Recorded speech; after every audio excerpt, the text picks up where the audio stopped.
Welcome back to Tarot Tales. My name is Heather from Shadow and Shine, And I'm Kelsey of Soul Light Affirmations. and we made it on here a little late today, a little delayed, but better late than never. And we are here, and we actually have a very tarot tales planned for you guys today. Yeah, we're getting back to our roots and we're talking about the thing that brought us together in the first place: tarot, Yes. intuition, reading cards. Yeah, back to basics in a sense. Mhm. So it's going to be a very fun episode. And I feel like we have lots more fun things coming up just in general to talk to you guys about, but you're going to have to wait on that, put a pin in it, just come back and stay tuned and hang out with us. All good things to come in the future. Part of the reason for the delay. But it's coming. In the meantime, though, we're going to dive into tarot. And actually, the first thing we're going to do is pull some cards for you guys so we can tap into the energy of the week ahead, see what you guys need to know, see what's up on deck. Yeah, of course. What decks are you going to use today, Heather? Well, the only one of my own that I have out right now because everything else is packed because I am going to be hitting the road tomorrow, traveling to Chicago because I have an event that I'm doing there over the 4th of July. Exciting. So next week, when you see me, I will not be in my usual surroundings. I will be at my mom's doing the podcast over there. But the show will still go on.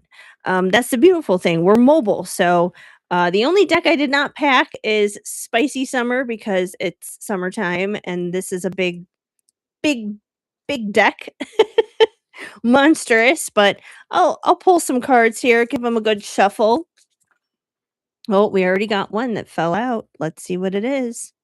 Sprinkle the Love. I believe this came out last week, actually.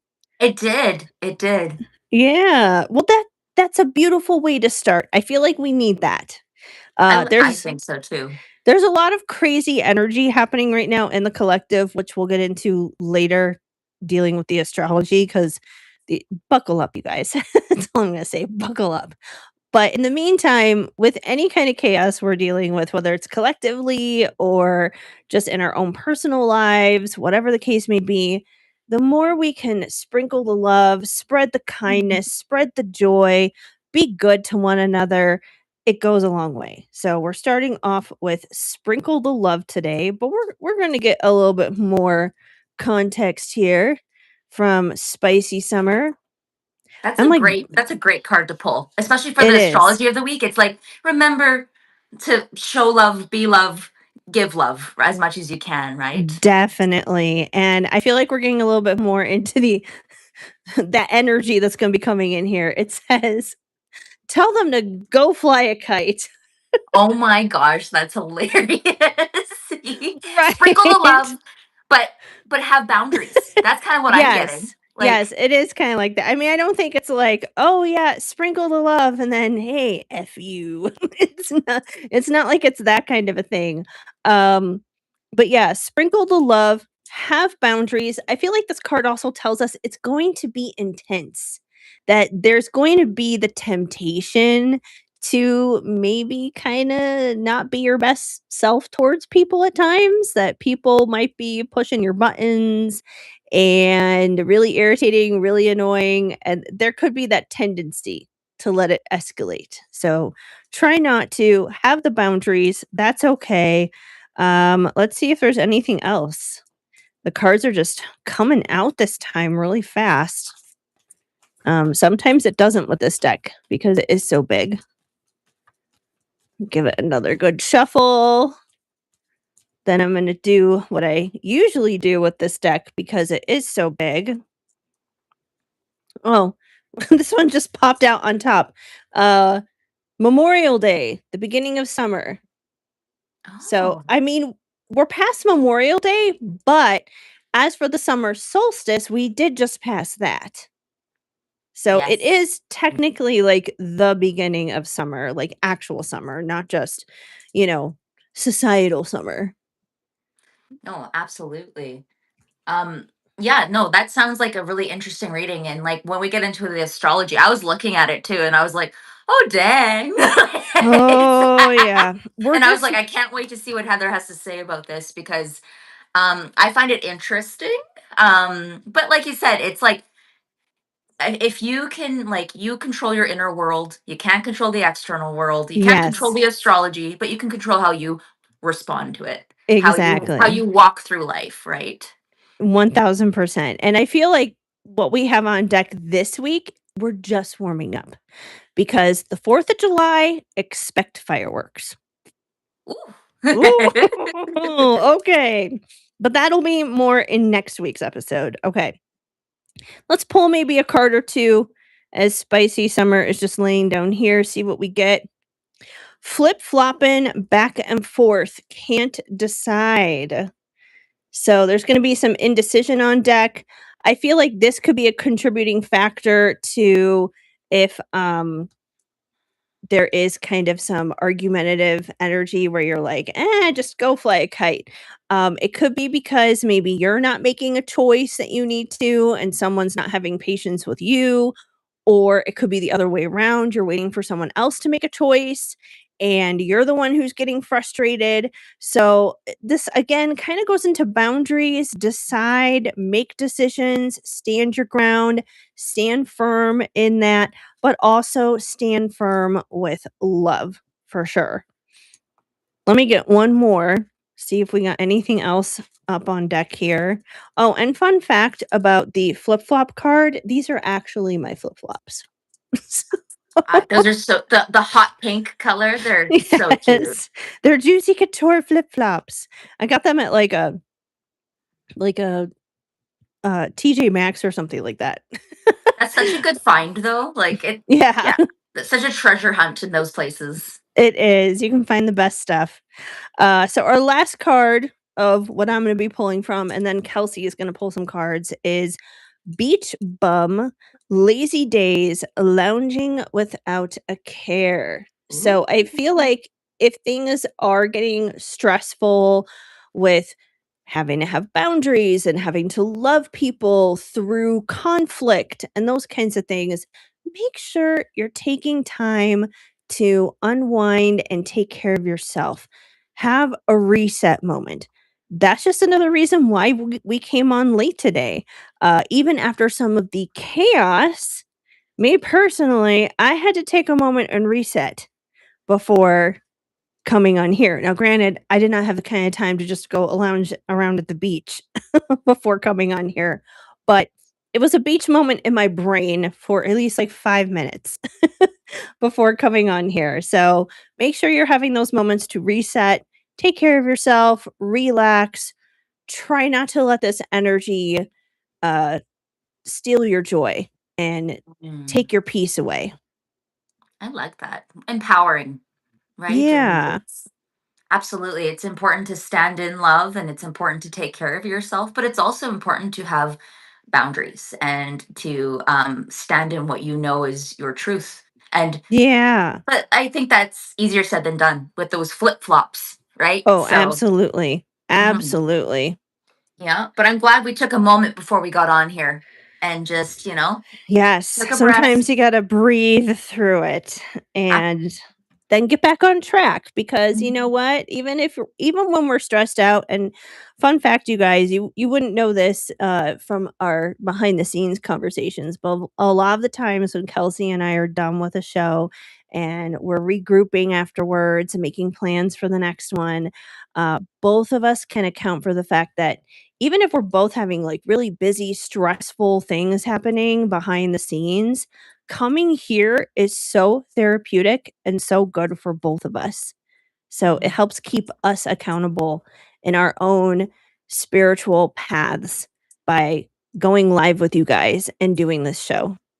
1000%. It keeps me thinking. It keeps Mhm. me soul searching. It keeps me curious.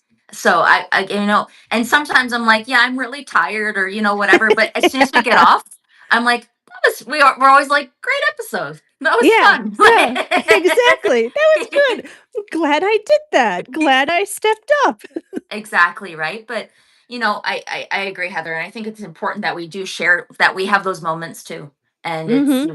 not everything's perfect, right? And sometimes it's Totally. important to take a breath, a breather. Um, love your reading. Are you all finished with your reading? Yes, I am. Take it Perfect. away with your card pull. I'm gonna, make sure I'm getting timestamps and all that good stuff here. Yeah. Oh, good. Yes. So today we're talking kind of like when we get into our spiritual topic, of course we're always going to talk about the astrology. We're going to do our cosmic check-in, but then we're also going to cover our spiritual topic, and today we're kind of sharing our tarot origin stories. And so this is kind of how we discovered tarot, what drew us to it, how our relationships with the cards have like evolved. We're going to talk about like our favorite cards. Um, so, what I'd like to do is I asked my favorite tarot deck, which I will talk about again, the Psychic Tarot, and it is well used. But I asked my tarot deck, what is it? What was the question? I want to make sure I get it exactly right. What is tarot teaching you right now?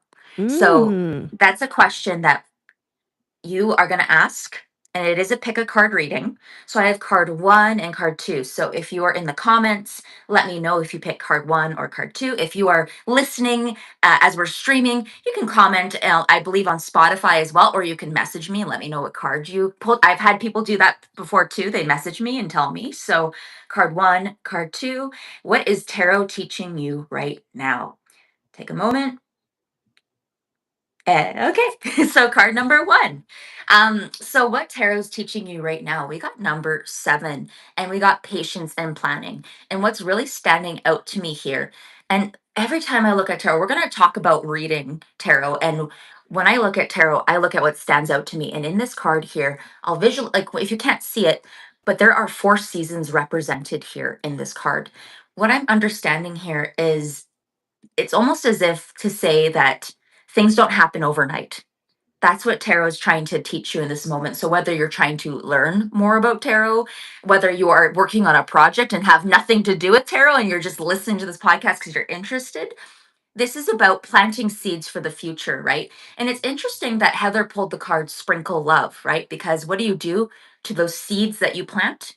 You water them, you sprinkle them with love, right? So keep that in mind. That's what the tarot is trying to teach you this week, is that things don't happen overnight.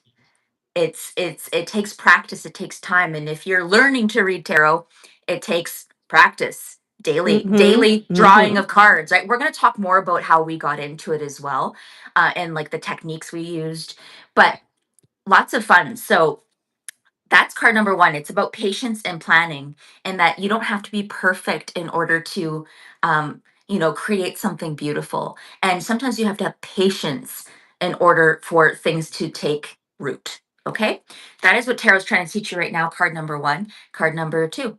This is fun. We got number two, and we got spiritual union. And what I see here, like, so it's kind of like the Two of Cups energy. And what's interesting about Mm. Two of Cups is very much about two energies, two people meeting. It's not necessarily a love relationship. It can be, but oftentimes it's about meeting people where they're at. And that's what tarot's trying to teach you right now, is that tarot can be a conversation. I love when I have a meeting with a client or when I do a reading, I like to think of my readings as a conversation with somebody.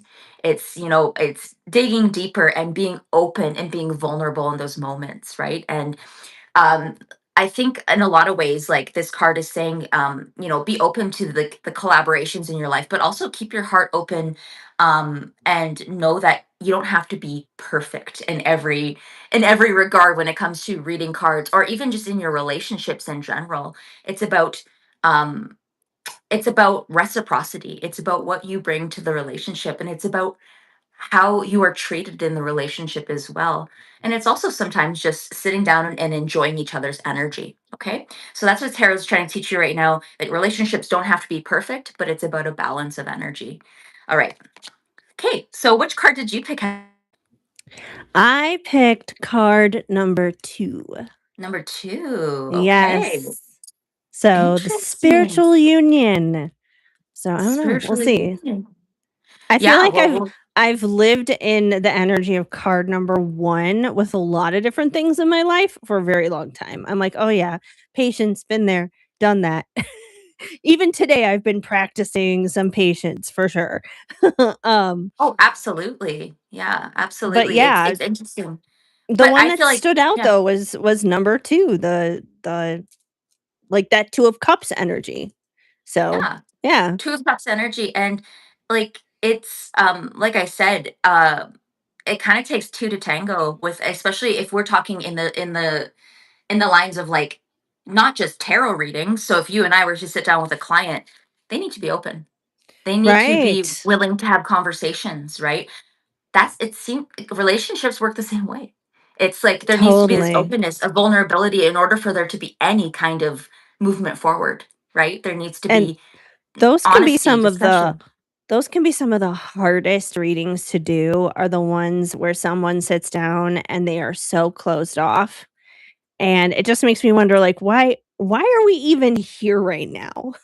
Like, you don't even And really want me to help you, so well, and that might even be a future episode of like, you know, skepticism and, people, yeah, yeah, like yeah, that's, but like, yeah, there, and that's, I think for different reasons, people maybe aren't totally. ready to hear things subconsciously. They might think they're ready, but it's, Yeah, yeah, um, but they're all at different places in their life, maybe, right? It's hard to say, but absolutely. I've definitely had readings that have been challenging to say the least, Mhm. right? So I get Oh, it. yes. Oh, yes. And then And sometimes someone will sit down and you think it might be challenging and it just, like, flows. It's, like, the exact opposite of what you think. And it's like, "Oh my gosh, this was so great for everybody involved."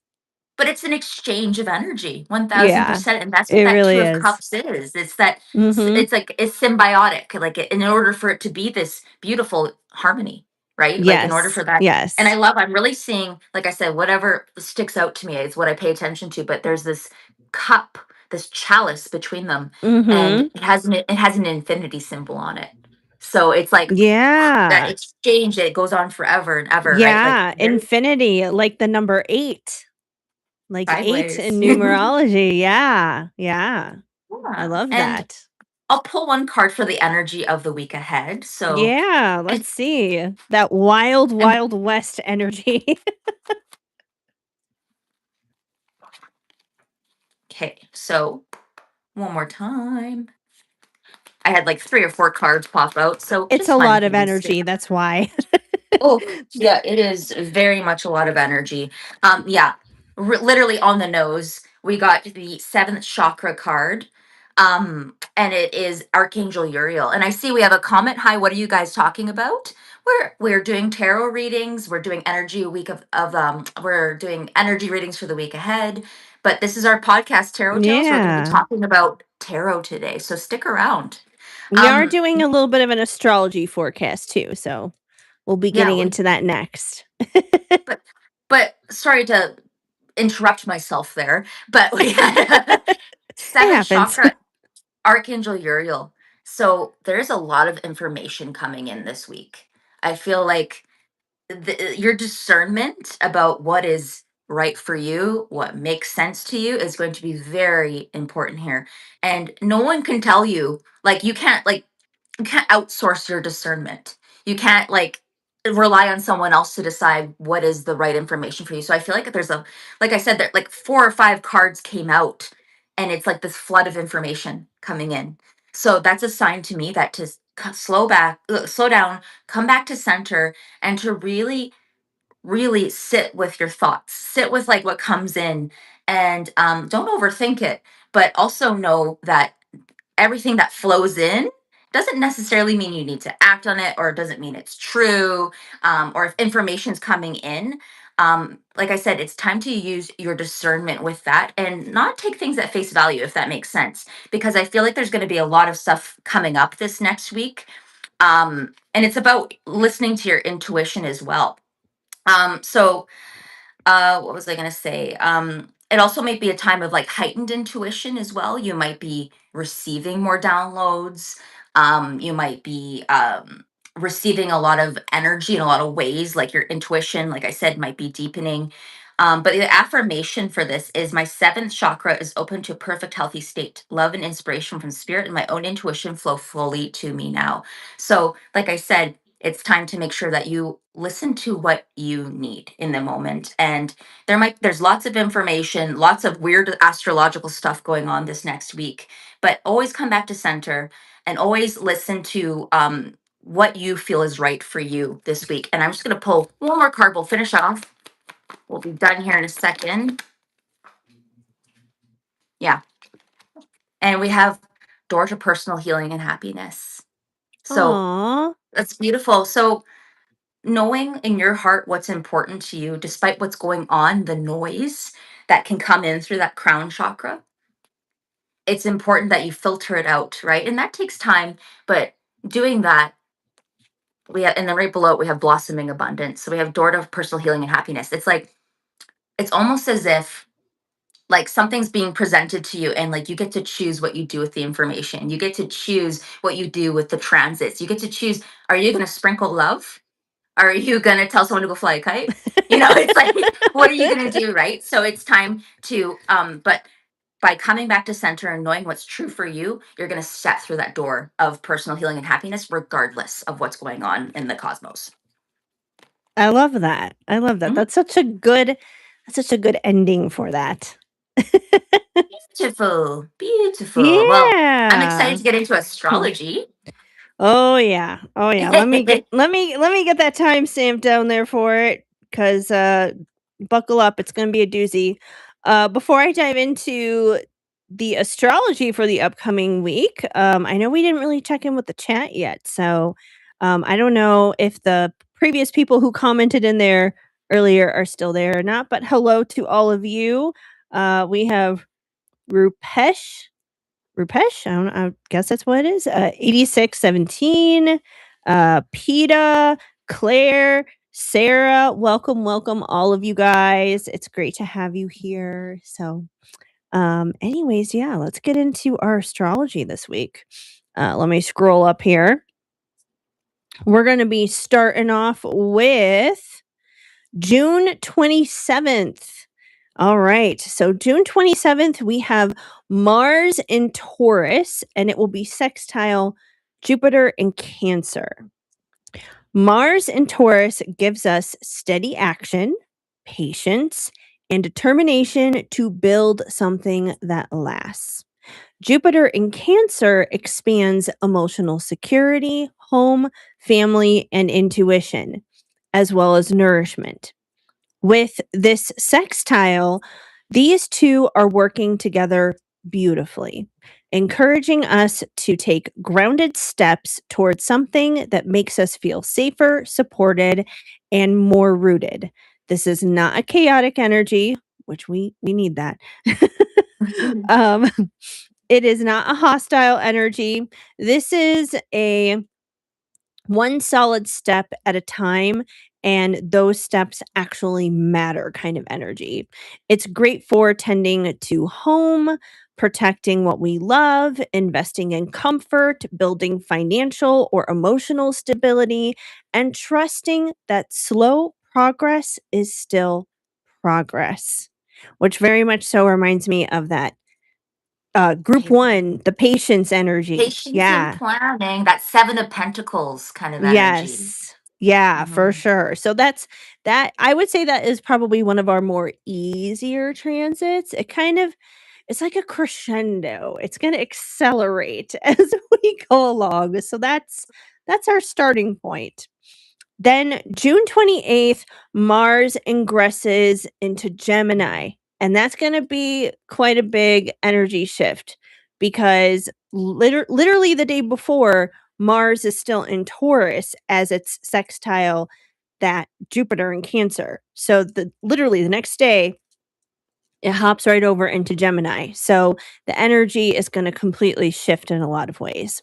Mars is our drive, motivation, conflict style, and how we take action. In Gemini, that energy moves through words, ideas, curiosity, communication, social media, learning, and quick decisions. Collectively, this can feel like the pace suddenly picks up.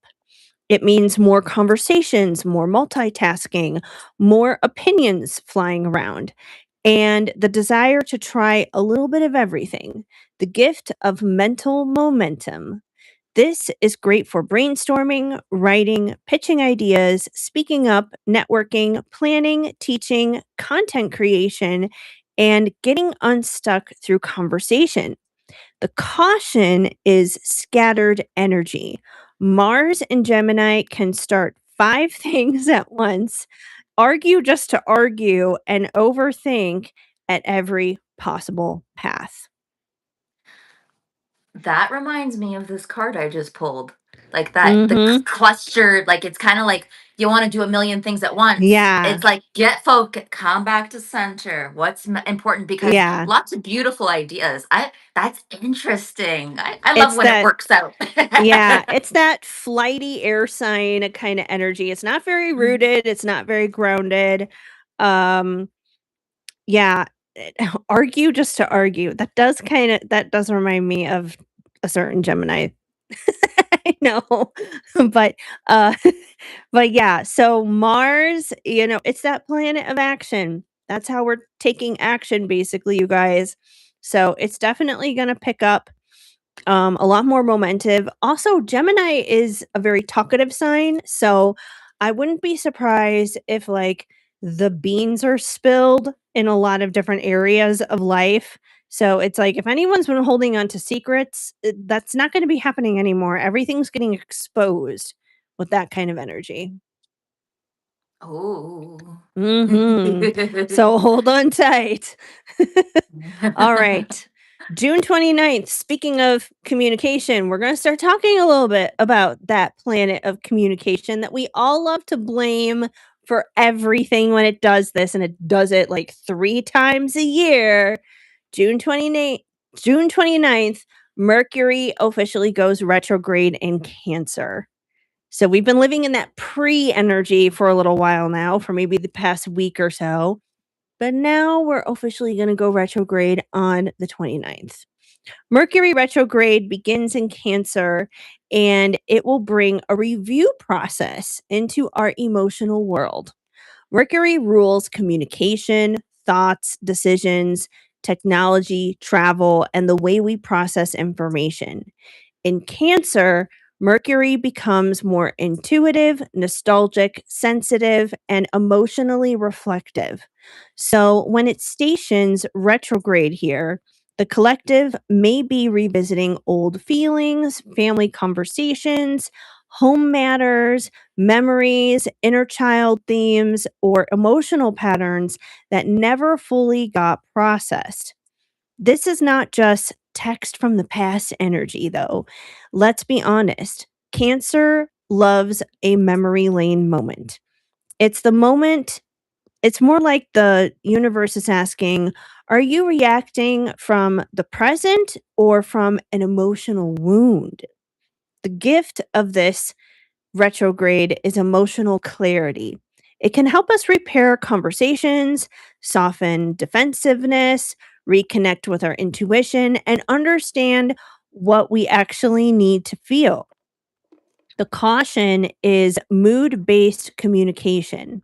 People may take things personally, assume tone, retreat to their shell, or communicate through hints instead of direct words. Ooh. Mhm.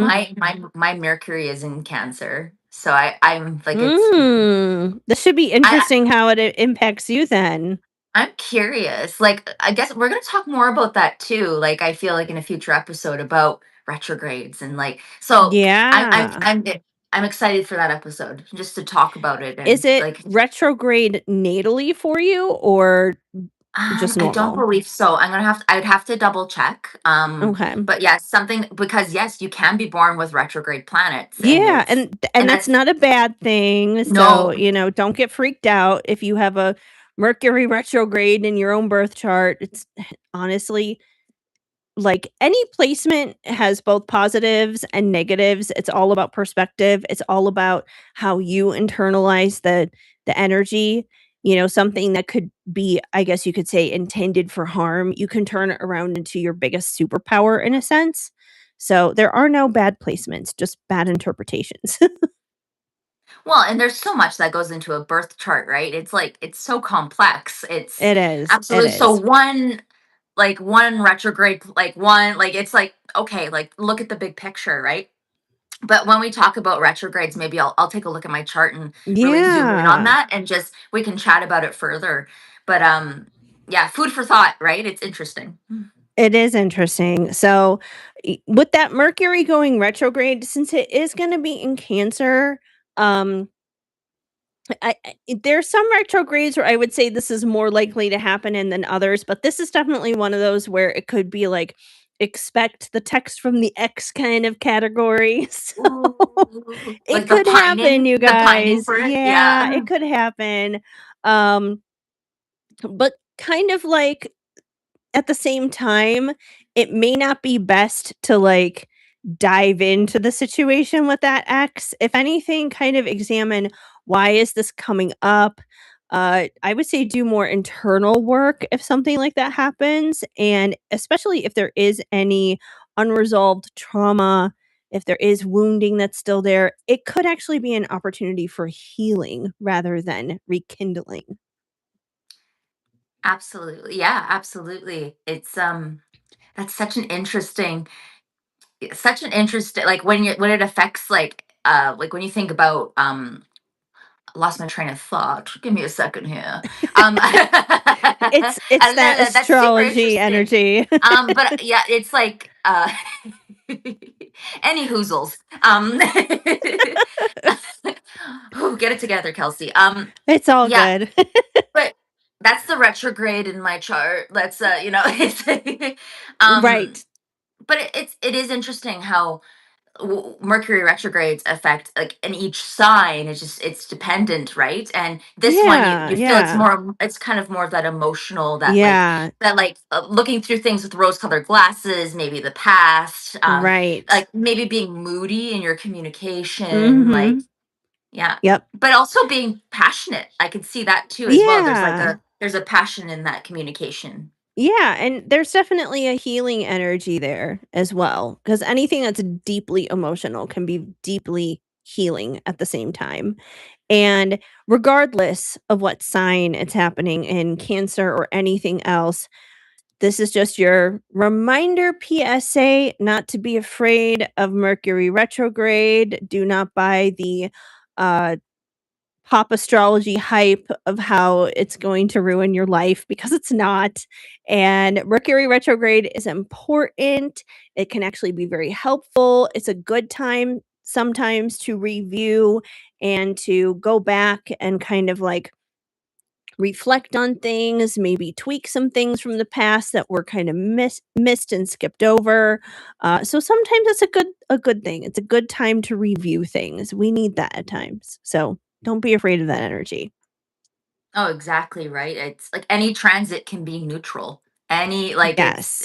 it's how you deal with it, and sometimes things happen and Yeah. it's out of your control, but like you said, it's about how you respond. Right. Do what you can. Make sure that like your devices are backed up and stuff like that because obviously it can mess with technology and stuff. But do what you can, and the things that are out of your control, just go with the flow. So Perfect. next up, we have also happening on June 29th, the Capricorn full moon, which is going to be happening at 7:56 p.m. Eastern time that night.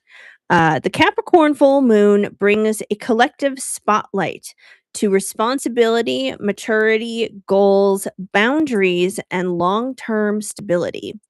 Capricorn is the sign of structure, discipline, ambition, legacy, and what are we actually building here kind of energy. So, under this full moon, emotions may rise around work, success, pressure, authority figures, obligations, or places where we've been carrying too much alone. This is a powerful time for checking in with our foundations. Are our goals still aligned? Are we climbing a mountain that we actually want to be on? Are we honoring our needs while also handling responsibilities? The gift of this full moon is emotional accountability.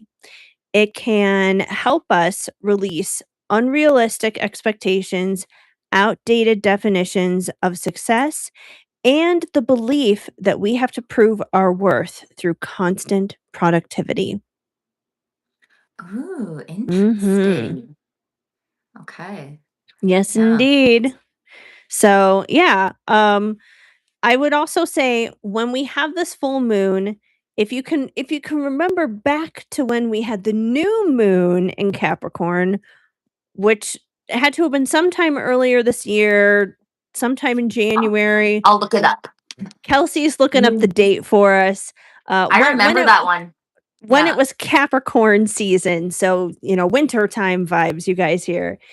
Whatever intentions that you may have set around that particular new moon, you're probably going to see some results, some manifestations, something come to fruition with whatever intentions you set back then will be happening now because that moon is full. It's full and ripe. It's ready to be picked. And it was so January 29th. That's when Okay. it was. Okay, Yeah. perfect. June 29th, January 29th. So if you can remember back to January 29th, if you can remember what intentions you set back then, keep note, see if any of those themes kind of resurface, if anything changes, moves, manifests with that. So that should be really interesting. And of course, pay attention to the area of life that it happens in because the area of life will usually be tied to the area of life that Capricorn falls in your birth chart natally for you. So, Oh, just a second here. I'm just going to make sure it might have been wrong. So I uh just want to oh. make sure we have the right new moon. Give me a second.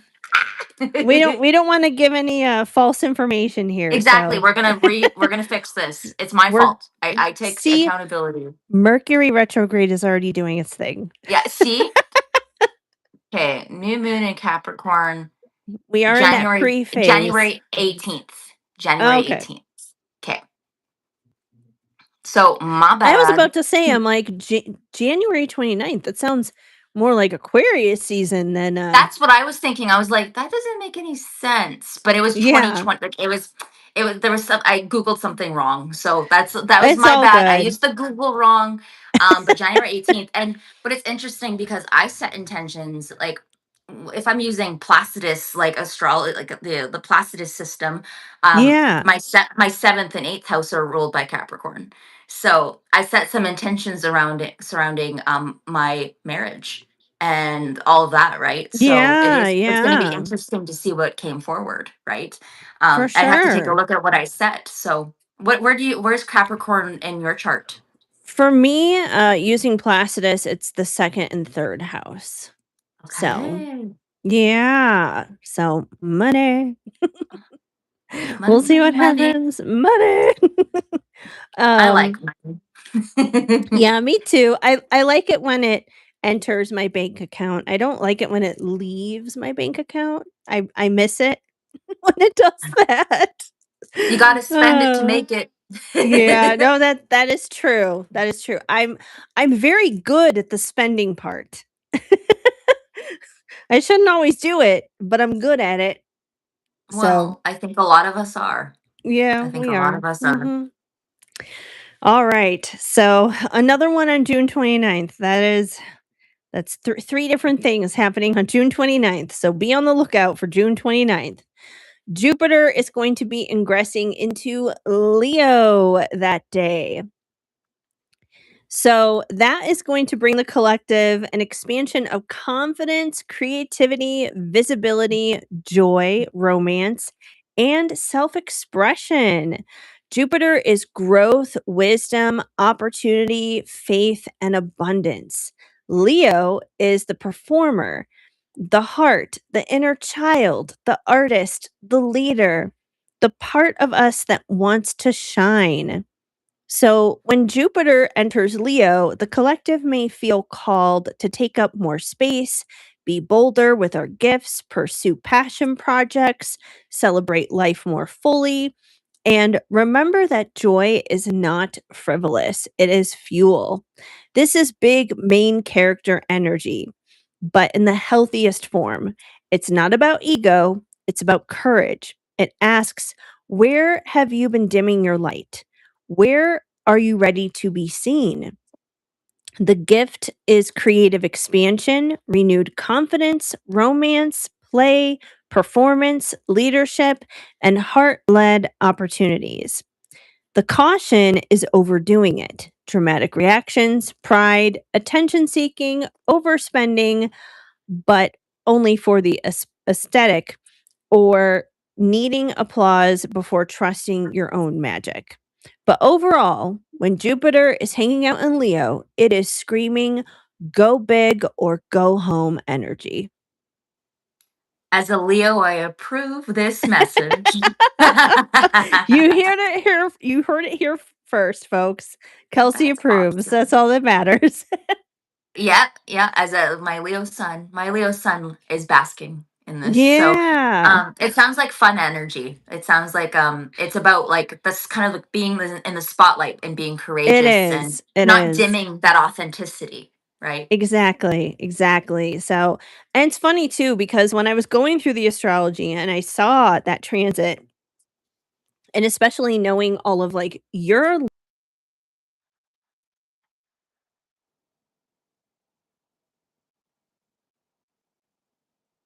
Uh-oh.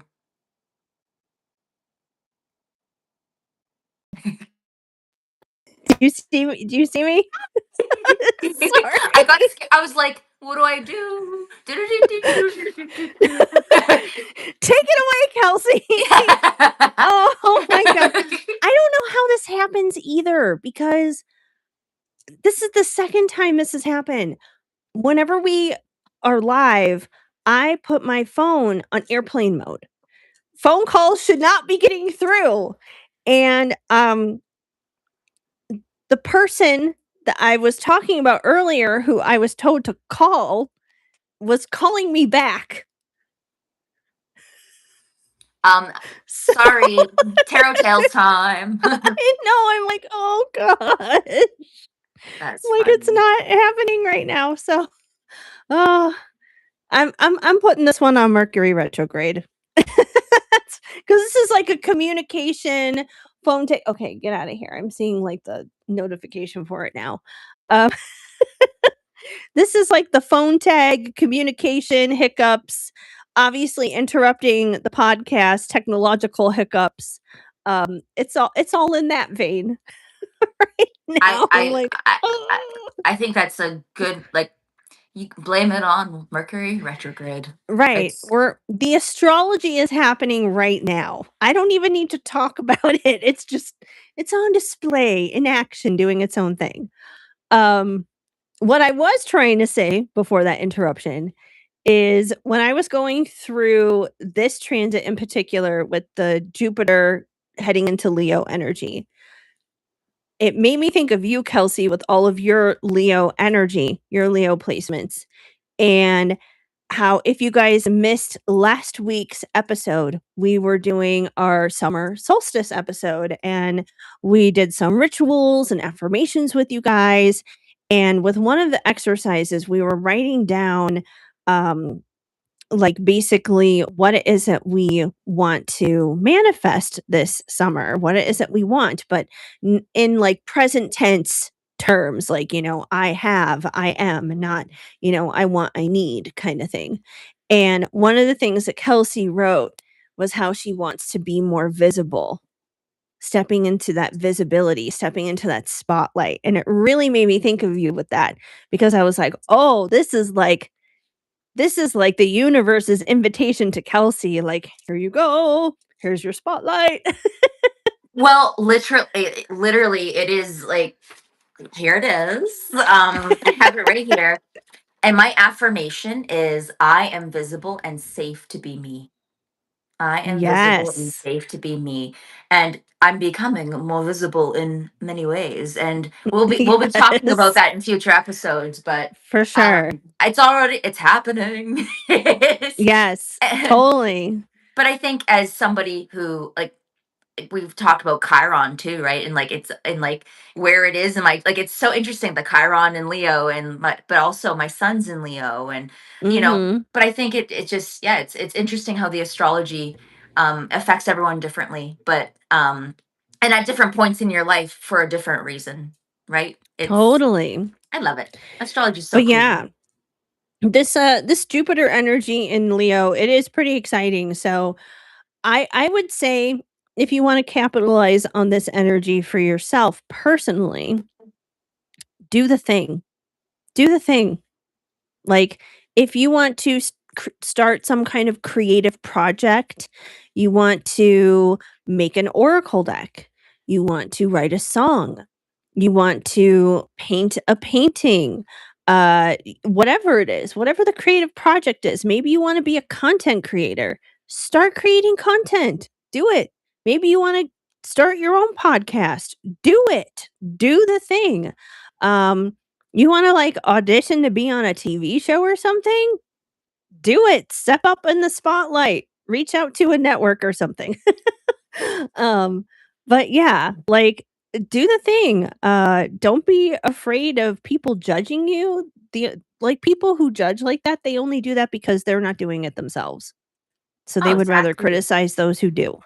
Oh, 1000%. It's, and yeah, it's, what's that saying, that those who mind don't matter, and like it's like I can't Yeah, remember, like yeah. there's a saying, right? It's like Those who matter don't mind, and those who mind don't don't matter. matter. Yeah, girl. Yeah, Yeah, girl. yeah, So like, and I love that Leo exactly. energy. It's very like, here I am, and this is me, and I'm going to be visible, and that's beautiful. Hear me roar. Right. Hear me roar. Exactly. You're gonna hear me roar. Oh, oh, oh, oh, oh. Yeah, but do the thing, shine brightly and boldly, be sparkly, be extra, be too much. This is the energy to do that in. So, yeah, go all in, do the thing. Be proud of who you are. So, yeah. All right, July 1st, entering July now. We have Uranus and Gemini, sextile Neptune and Aries. Uranus and Gemini, sextile Neptune in Aries is a visionary breakthrough energy where bold imagination meets sudden insight. Uranus in Gemini shakes up communication, technology, ideas, learning, and the way we exchange information. Neptune in Aries brings spiritual courage, inspired action, and the dream of becoming someone new. With this sextiled, these two are working together in a supportive way to help the collective access fresh ideas, intuitive downloads, and future focused inspiration. This can feel like a mental lightning bolt with a spiritual purpose. Oh, wait, what if there's a completely different way to do this? That may be the question you ask yourself. The gift is innovation, creativity, intuitive problem solving, inspired leadership, and the courage to imagine a new path before the world fully understands it. The caution is moving too fast on an idea before grounding it. Not every download is a full plan just yet. Ooh, and that's July So, 1st, you yeah. said. Yes, July 1st. I would also keep in mind, especially with that Uranus and Gemini energy, that's a lot of like communication, technology, that kind of thing. Pair that with Mercury going retrograde. And like I said, communication in general is going to be interesting. And what was it? The first thing I mentioned with also Mars being in Gemini. Like I said, there's gonna be a lot of, like, exposing, spilling the beans kind of energy, with this transit in particular involving Neptune, since Neptune is more of that, like, spiritual kind of energy. It could even be, like, exposure and communication around topics dealing with spirituality, religion, any of those kinds of things. Interesting. And that's Canada Day. So July 1st. Oh, So that's okay. next week. Okay. So that'll be interesting to see how that plays out. Well, I got one more for you for Canada Day on July 1st, which I am assuming Kelsey hasn't even mentioned her biggest announcement from this past weekend. She has a little someone special there who should be wearing a bandana that day, I'm assuming. Yes. Yes. My little doggy, my doggy Cookie. Her name is Cookie Lou. And she came home on what was it, Saturday, June I 20th. love So it. I'm so she excited. is the apple of my eye. She is definitely my soul dog. Oh, It's a yeah. it was amazing. So yes, I bought her a little Canada Day bandana. It was She's ready, she's ready for it. It might be a little big because she's just mini baby, but but she'll grow into it. She will she'll grow into oh, it for sure. she's gonna be Mm. a big girl. A healthy Oh, girl. yeah. How big are her parents? I think her mom's about 70 pounds and her dad is about 80. So, Oh, yeah, she's gonna be a big girl. yep. Yeah, and so For I have a sure. beautiful puppy right now, and my husband and I have not been getting a lot of sleep, but it's a labor of love. It's truly is, and Yes, yes. she is so worth it. I can't even. Her temperament's amazing, and like, yes, she's gonna go through phases. I Oh, understand that, but totally. there is a good personality there. There is a really special little soul. So I'm excited to, yeah, dress her up in her bandana. And maybe I'll post a Yeah. picture. We'll see. I'm so excited. Oh, so we got 3 dogs now Yeah. tied to this podcast, you guys. We got Cookie, Canadian Cookie, Canadian Cookie Ooh, Lou. cookie, cookie, Lou. And then we have Shadow and Tinkerbell here, obviously, and both of them are confused because their usual bed is not over here right now. So they're like, we can't lay down by you because things are kind of chaotic. But that's a different story for another day. Again, um, but yes, let's move on to our other July 1st transit happening, which will be Neptune in Aries, sextile Pluto and Aquarius. Because we can't do things without getting Pluto involved. Pluto has to stick its nose into things. Um, so Neptune in Aries, sextile Pluto in Aquarius is a deep collective transformation that meets spiritual reinvention. Neptune in Aries inspires the dreams, the new courage, and more instinctive relationship and spirituality, identity and purpose. Pluto in Aquarius is all about transforming the collective through communication, technology, social change, innovation, and the way we share power. With this energy being sextile, these two are working together in a subtle but powerful way, helping us imagine a future that is not just different, but more awakened. This is dreaming the revolution before it becomes a reality energy. The gift is spiritual courage, collective healing, visionary leadership, and the ability to break away from outdated systems while imagining something better. The caution is getting swept up into idealism, groupthink, or believing every big vision is automatically grounded or ethical. So, That yeah. crown chakra card. Remember to Mhm. discern. To discern. Okay. Yes. So yeah, because that crown chakra card came out, right? And it's about, okay, taking that information and filtering it through what you know, what you understand, your reality, and not getting swept up in what everyone else is doing. And Right. Exactly. And that has always kind of been one of the forewarnings with Pluto being an Aquarius, just alone by itself, even without it making any aspects to any other transits or planets or anything. Um, the dark side of Pluto being in Aquarius is while it is the power of the people, it can also be very much like conformity, forced conformity. Everyone has to do the same thing, think the same thing, dress the same way, go to the same places, work at the same places, eat the same things, say the same things, whatever it is. It's obviously okay to have differences. That's not an issue.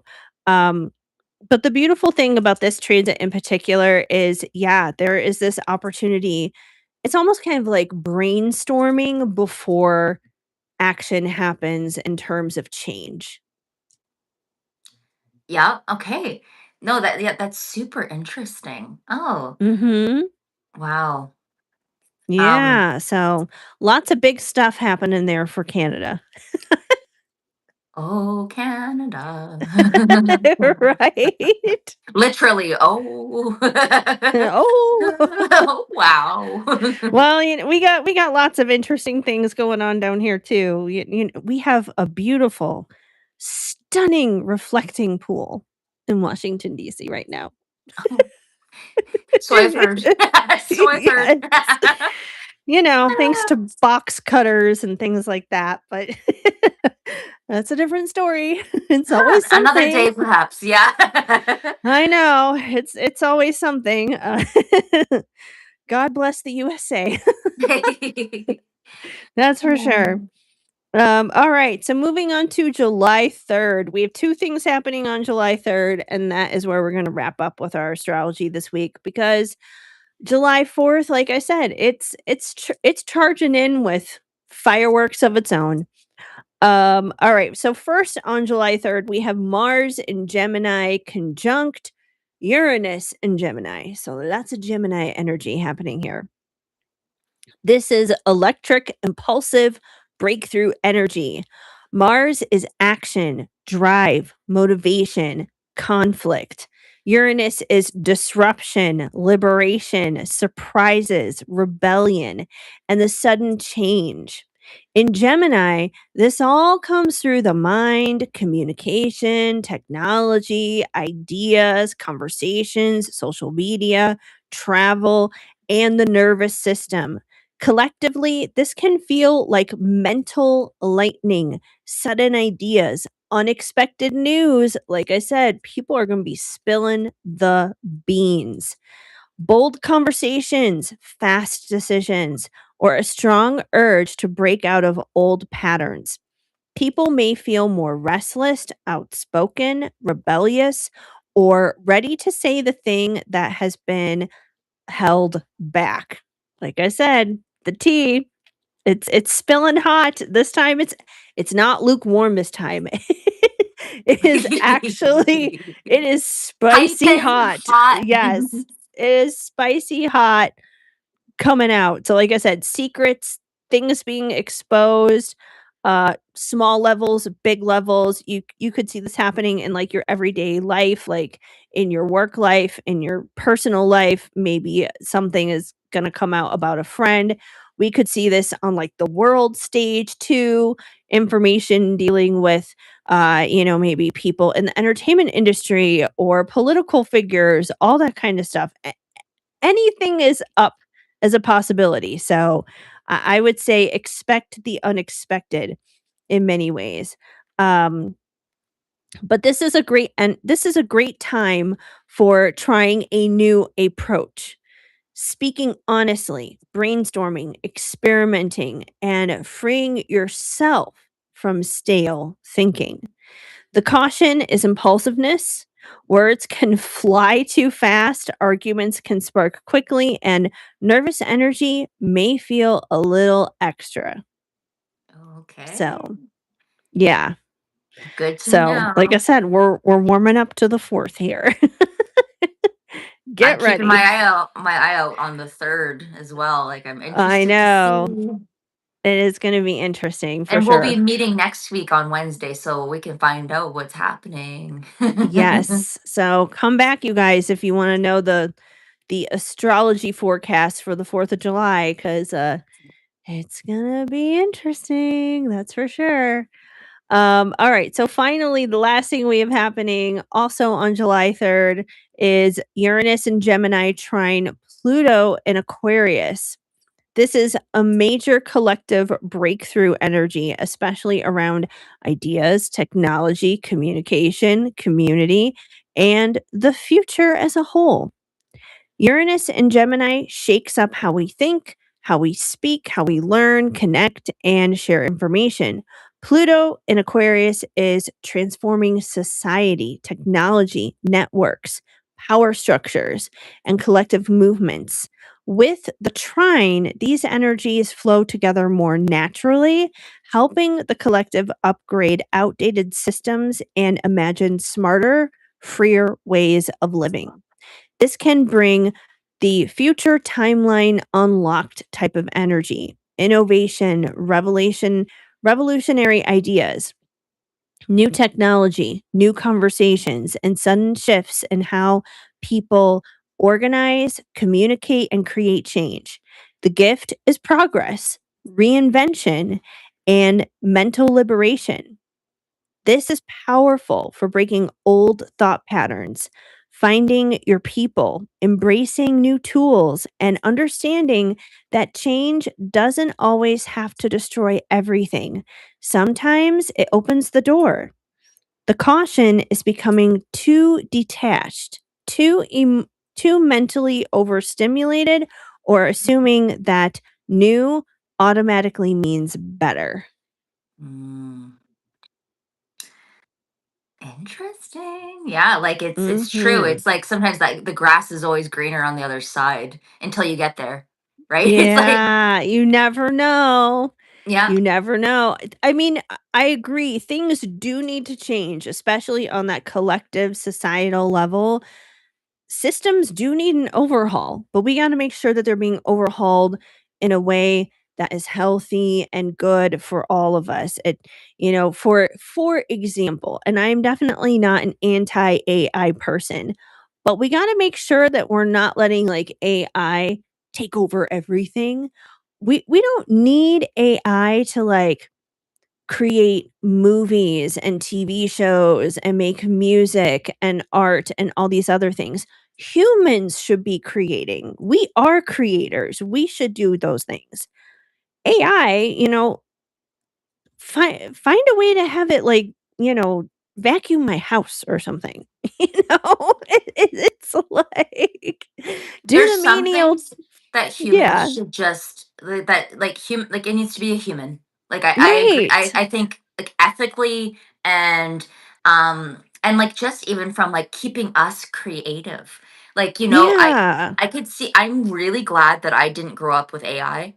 Like I'm really glad that I learned how to write an Oh, essay, yeah. that I learned I how to can't write an even email. imagine. I learned how to write, like I learned how to do my own thing, right? And so Right. I can't imagine being a young person with the temptation of ChatGPT to write an essay for like, oh Right. my goodness, like no way. There's So, a lot of like, I've seen a lot of TikToks lately talking about how kids these days, their reading scores are, like, in the tank. A lot of them cannot read because they're not forced to, like, sit there and actually, like, think through the structure of a sentence, for example. I mean, when I was in elementary school, I remember, like, oh, the teacher would call on you, and then you'd have to, like, read a paragraph, and that gave me so much anxiety. I'd be like, "Oh my god, it's my turn. I have to read in front of everybody." Ah. It's funny how that affects kids differently too, because I loved reading. Right. I loved reading. I loved like the just like, oh, here you go, everybody. Yeah, I'm gonna do the, you know. That see, there's that Leo sun coming out. She's like, look at I'm me like, read." look how well I can read. But I was a really good reader. And I was just like, I just love speaking and I love that, right? Like, so, but not every Right. kid likes that. Like, I know that is, No, I yeah. hated that. Like, I hated that so much, not because I was a bad reader, but because I was so, like, self-critical of myself. I was like, "I'm afraid I'm gonna screw this up, and I'm gonna sound stupid when I read." Even though I know how to do it, it was my internal dialogue that would trip me up. Well, and that's the thing is like if you do like the popcorn reading, like what I found as a teacher is like I didn't do that because I know that a lot of kids are practicing their paragraph in their head rather than actually listening to other people read. Yeah, It's like they're looking I at the I was paragraph. one of those. Yeah. I'd So be it's not practicing. effective. Yeah, It's not no. effective. Um, that Oh, being that's said, so it is funny. good. It is good to a degree to have people reading out loud and all that, right? But Mhm. anyway, yeah, like totally. I think that we need to as like we need to keep certain things to humans and keep those skills, keep those brain juices Yeah. flowing, keep that creativity flowing. And like, yeah, absolutely. Like, oh yes, the Poochies agree. They would like to read. Yeah. Do you wanna read? Where are you? Oh, okay, he went back over there. I don't know. I don't even know where that came from. I don't see anyone or anything outside. I I don't know. They wanted to speak. It's always Absolutely. something. But yeah, Absolutely. that's our astrology this week, which is crazy. But, Crazy. like I said, buckle up, come back, next week for, for the 4th of July because that's gonna be even more fun. I'm excited. We'll have to see how it plays out. Yeah. Alright, shall we do our cosmic check-in? Perfect. Let's do this. So, for those of you who are new here, or if you're returning, what we like to do is this is the point in the podcast where we check in with you. We want to know from you today, what is your favorite tarot card? Because we're talking all about our history, like our knowledge of the tarot, but we want to hear from you first. So let us know in the comments, what is your favorite tarot card? Yeah. Or think about it if you're listening to us. You can even send us a message on our socials and let us know what your favorite tarot card is. I'd like that as well. That'd be fun. Yeah, and on Spotify, you can always leave comments there, Mm-hmm, so hmm. drop So us a comment on Spotify, we'd love to know. Um, yeah, what is your favorite tarot card? I had trouble with this because there's like for different reasons. There's Yeah, like yeah. and it depends on the question. It depends on True, it true. depends on the situation, depends on the deck. But if they were talking about the Rider Waite Smith, like the like, you know, what Yeah. like I would say my favorite card to pull, no matter what, is the Sun. I just think it is Miss Leo here. yes. And She's it's stepping into that Jupiter energy oh, you too. should hear I have like two favorite tarot cards and like they're both ruled by Leo. I mean, have associations with the sun, which is of Right, course yeah. Leo. But like it's the sun, and when I think about the sun, I think about like sanctuary, like growth, success. I think about inner child healing. I think about feeling safe. I think about innocence, playfulness, and when you look at like the sun card, right, there's it's like a little cherub on a like on a white Yeah, horse yeah. in a garden. And what I love about that is it's kind of like I said, the inner child healing, but it's also I want to see if I can find it, see if I can show you. Not anyone can see it, so if I can't find it, it's not aha, yes, It here it makes me is. think of vitality. Yes, vitality, happiness, and like whenever I pull this card, my like I literally get like a feeling of just excitement but calm at the same time. And when I pull this card on a personal level, when I have a question or whatever, um I always envision there's a picture of me, and like if you looked at my like Kelsey, who are you in the 90s? My video on TikTok, there's like a picture of me holding a sunflower as a little girl. And so Aw. that image of like inner child, and like I felt so beautiful in that moment because as a little girl, I was at my cousin's house. They dressed me up in like a fancy, and they said, "Let's take a picture of you. You're so cute." And I was like, "I'm so beautiful." Like Right? and so it's just that inner Aw. child, and like that was I was 6, and I just like I hadn't the world hadn't kind of gotten to me at that point. So that's what the sun kind of means to me. It's like outward expression, it's to be seen. It's and also whenever I pull this card, I know you'll resonate with this, Heather, but I always hear the sun will come out tomorrow. Tomorrow. Even if it's like a Yeah, hard situation, or even if it's that's reversed. true. It's Yeah. like the sun is still shining. Even if it's reversed, the sun is still shining. It's like the whole thing of when you're on an airplane and you take off and it's a cloudy day, as soon as you get past those clouds, it's all sun. The sun is shining up there. So that's important to remember. It's like if it's raining, it's cloudy, it's snowing, whatever it is, the sun is actually still out and it's still And shining, and I thought even if like you can't see it. as I was saying this, like as I was saying that, I thought about that TikTok video that you shared of the pilots, like Yeah. right, yeah. So, and I like it. Like I just think it's and like of course I love sunflowers. It's one of my favorite flowers, and I really like I said when I look at that, I see me holding a sunflower as a little girl, and I always have connected with the solar energy. I'm very much a sun worshiper. I love being out in the sun. I love summer, if it's not too humid.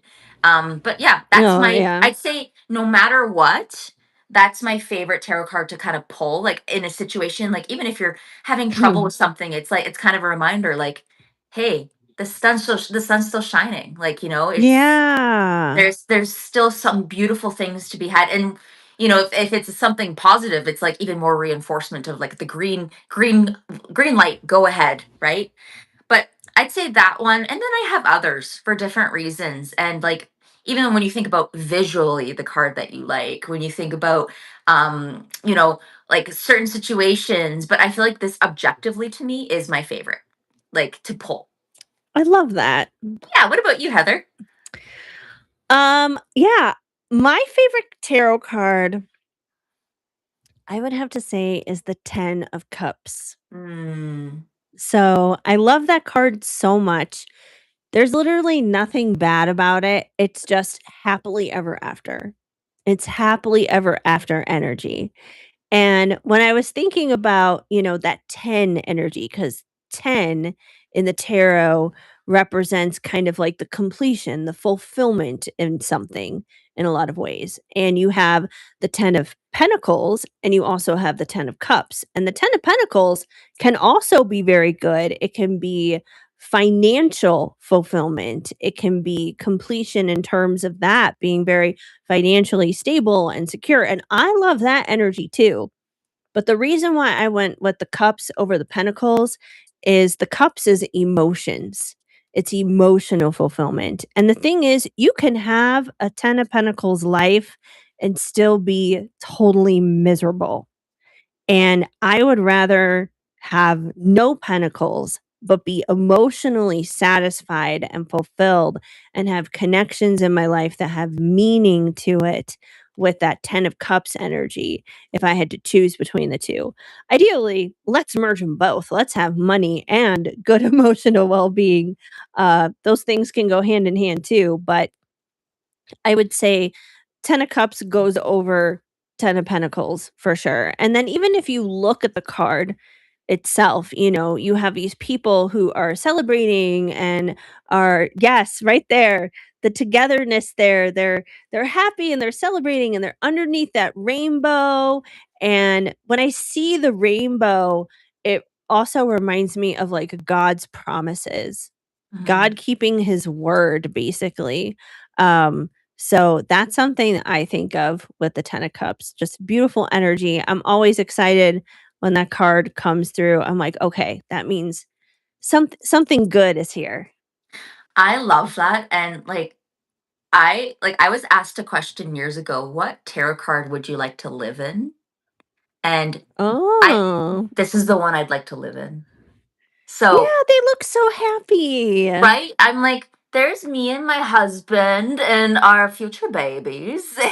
It's like, and we're Yeah, it's such fulfilled. a And even happy. if you don't have the nuclear family, you can still find fulfillment under the 10 of cups. It's like that, it's just the It's symbolism. emotion, yeah, it's emotional fulfillment. So whatever that emotional fulfillment is for you. You know, for some people, it's getting married, it's having a family, it's that nuclear energy. For other people, they may not necessarily want that. Maybe they're more of a free spirit. Maybe they're like, I want to be a nomad and I want to go travel. And that's how they find their emotional fulfillment. So it's like, however that is for you, whatever fills your cup.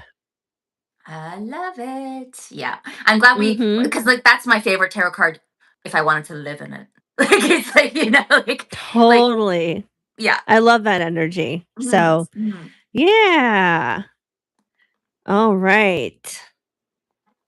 Let's see. We have Vicky coming into the chat here saying hello. So, hello to you as well. What is your favorite tarot card, Vicky? We're talking about tarot cards and which ones are our favorite. So, if you have one, let us know. That's what we're talking about right now. Um, but yeah, shall we get into a little bit of maybe how we got into tarot?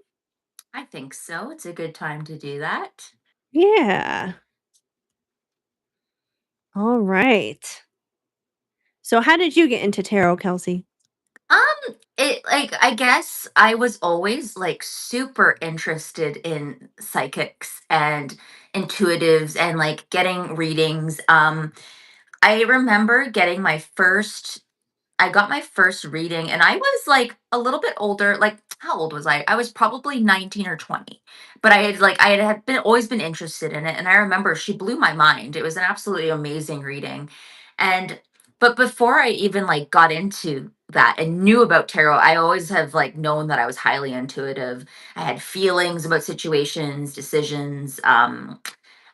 I always just kind of knew information. I knew it and didn't know how I knew it, if that makes sense. Was it intuition? Was it anxiety? Like I wasn't kind of sure at that point. But when I was 21, I'd had a tarot reading before, but when I was 21, my family went on a road trip together. We went down through the states, and I remember stopping at like a truck stop somewhere, and they had the Rider Waite Smith tarot deck there, Oh, and it's so funny. I was on a road trip. I was bored. And I was like, I was my brother, we were like he made us watch Star Wars, like the whole thing from start Oh like my all of the Star Wars god. movies. And like I like it, don't get me wrong, but like that's a lot of Star Wars. It So is, it like is. so we I got ended up getting the deck and pulling card like the entire trip, just going through them, seeing what the meanings were, looking at the little guidebook that came with it. And that's kind of my introduction.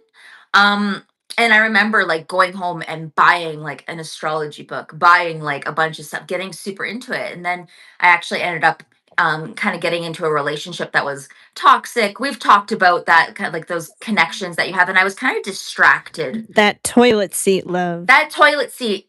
Yeah. If you want to know more, go back to episode 2, I believe. Right, from the first season, not Yeah. not 2 from this season, but season 1, Season 1, episode episode 2. 2. But Yes. yeah, like totally. And so I remember like strong like so I eventually and then I moved out of my parents' house and um forgot all this stuff. Like I what didn't like I think I gave away some of it. It wasn't really like resonating anymore. But eventually I was going through a really difficult period of time in my life. I was being really hard on myself and my one of my best friends, she's a medium and she gave me a reading and it changed my life. Really, it truly it lifted me out of this like despair, and it really helped me to see, okay, there's more to this. There's more to life than the physical and what we have on earth. And there's like, it was such a beautiful time. So I went out and I bought myself another deck. Um, like I had the Rider Waite, but I had given it to a friend. I believe I gifted it to her because I thought, oh, I like, I'm just not resonating with it anymore. But I got my Psychic Tarot deck. This was my second tarot deck, and this is how I really learned tarot. So I feel like this is when it truly started to click. I started to kind of practice every day. I went out and bought myself the Psychic Tarot deck. And like you said, it's well loved. It used to be gold on the sides. You would never know it. Yeah, it used to be gold on the side, but it is so worn out. But it is so like it is my energy lives in this deck. Like it is absolutely so attuned to my energy. But yeah, like that's kind of how I got into tarot. It was gradual. It took time and it was honestly the influence of having a really beautiful reading, being curious. And then I got distracted for a while, right? And life happened and I was in university, then I got my job, and then I was kind of like stuck in the physical for a while. And Yeah. Yeah. and but then I basically had a really beautiful reading and picked it back up again, and then I haven't put it down since. Um what about you, Heather? How did you get into tarot? So, my very first tarot reading, I will never forget this. It was such like a random spur of the moment situation. When I was living in LA, uh, every year around Halloween in October at Knott's Berry Farm, they change it to Knott's Scary Farm. Right? And, they have all the roller coasters and all the rides and everything's spooky and scary and all that fun stuff. And so some friends and I, we went to Knott's Scary Farm that year, and as we're walking around, going to the rides and everything, we see a line for a tarot reader. And we were just like, "Oh yeah, let's check it out. Let's see how it is. Let's just do this for fun." So, and I felt like despite the fact that I was already an intuitive person, again, similar to you, Kelsey, I just knew stuff. I had a very good intuition, very strong gut feelings about things that usually played out to be accurate and everything, but I never like used any tools or tarot or anything like that. I didn't think of it in that woo-woo spiritual kind of light in a lot of ways.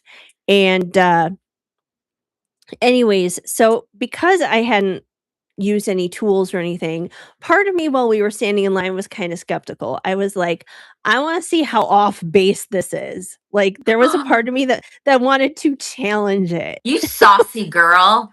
I was. I wanted to challenge it. I was like, "I can't wait to see how off base and wrong this is gonna be." Oh my gosh. I'm Those are glad it liter like it obviously wasn't though. No, it was not at all, but those were my thoughts standing in line. And so finally it's our turn, she's reading for each of us as we're sitting there at the table, and then she gets to me and she read me to filth. I was like, how do you how do you know these things? Like, what the heck? How did you just, like, get into my life? Like, what is going on here? So, obviously, my mind was just, like, blown. So that was kind of, like, my first revelation of, like, "Oh, this isn't just, like, 1-900 Madame Cleo crap or whatever." I was like, "Oh, there is something to this." And similar to you, it's not like it was something that I, like, pursued from that point on because life went on. I was doing other things at that time. But then fast forward a few years, and, if you guys checked out the bonus episode I did between season 1 and season 2, I did a whole thing about when I went through bed bugs and I was, like, homeless and suicidal and all this other kinda stuff, and when I came out of that situation, I had a lot of anxiety and I had a lot of trauma from that situation, and because of all that, I was having a lot of problems falling asleep at night, even though I was in a new place and everything was clean and safe and secure. I was just having a lot of sleeping problems. I just couldn't do it. I had like crazy insomnia and everything going through what I went through. So I started listening to ASMR videos on YouTube to fall asleep, and it would help, and it would be very soothing and very relaxing. And based upon my choices within the algorithm, listening to ASMR videos, all of a sudden, YouTube would show on the side of whatever video I'd be watching, it would show like the suggestions of, you might be interested in this. And suddenly, like, oh, pick a card, blah, blah, blah, blah on the side. Because somehow there is this tie between reading tarot and ASMR within YouTube. So, somehow there is that tie there where they kind of blend and merge. And I would see those videos and I'd be like, "Huh, well, that's interesting." I didn't click on it right away, but eventually, of course, curiosity got to the best of me, and I was like, "Well, this subject looks interesting, so let's go ahead. Let's give this a listen. Let's see how it is." And some readings would be more accurate than others because, of course, those are meant for the collective. But there would be certain readers that I would feel more of a connection with than others just based upon the energy. Like, obviously, like there was more of like that mutual energy there. And then at the same time as like those readings would be popping in, my twin flame also came back into my life, and of course, a lot of those pick a card readings are very much like, "Oh, the divine masculine, the divine feminine, twin flame energy, blah, blah, blah, blah, blah." So, it was just, like, timing-wise, it all kind of aligned, and then I was like, "Okay, at least I know it's not, like, a lie, it's not fake, not Scary Farm already taught me that. I need to dive more so into this and discover more of what it is all about." So, that's kinda where it all started for me. That's so cool. Like, pick a card readings is how I got into doing soul light affirmations. Like, that's exactly, so it's And funny you here bring you that up. are.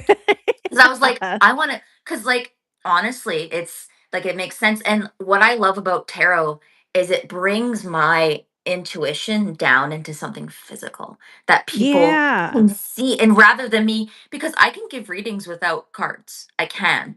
It's just, it's harder for people to understand, like, it's easy, like, cause like, they're like, "How do you know that?" Right? It's like, "Okay, well, like, Yeah. the card here and the cards can help bring that down for people and help me to kind of get the message out, right? And to feel confident in that message." But pick a card readings, that's like literally, I think that's when I had a, like, we talked about my spiritual awakening and how I had a crazy experience with a wonderful medium, and but I had already been practicing tarot for a little bit before that, right? So it wasn't a surprise to me. That's not really how I got into tarot, but I remember she mentioned, she said, "Just check out the internet. There's like lots out there." And I was like, There is.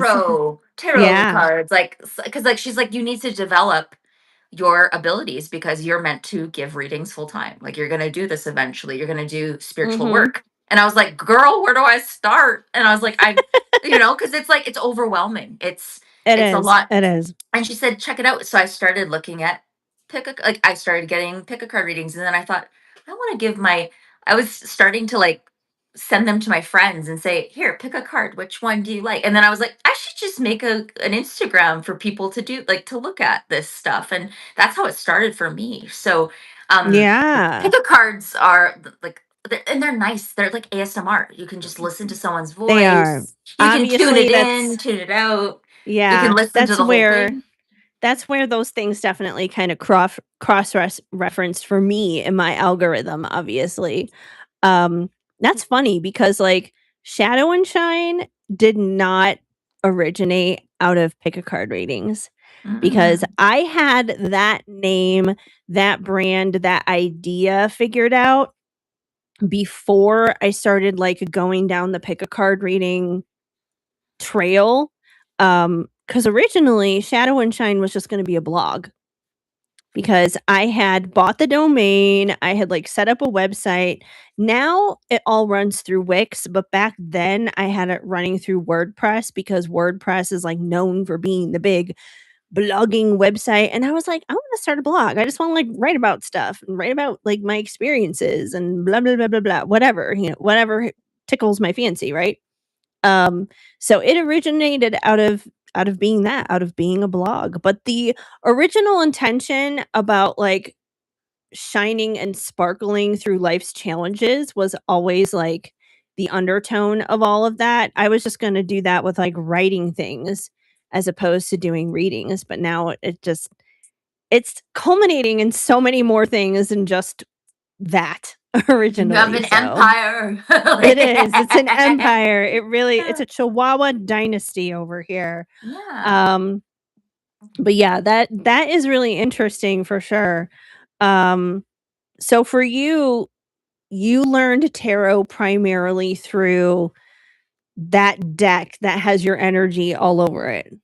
Well, yeah, like, yeah, so we're like, I guess if we're talking about how I learned, like, if we want to kind of delve into that, like, it was phases. Like, absolutely. I'd say this is the one, you're right. This is the one that really, like, it kind of like clued me into, like, okay, because what I love about the psychic tarot is it has chakra cards. It has like it's very like visually it makes a lot of sense to me. Not that the Rider Waite Smith doesn't, but it made this actually starting with this for me made it a lot easier to learn the Rider Waite Smith.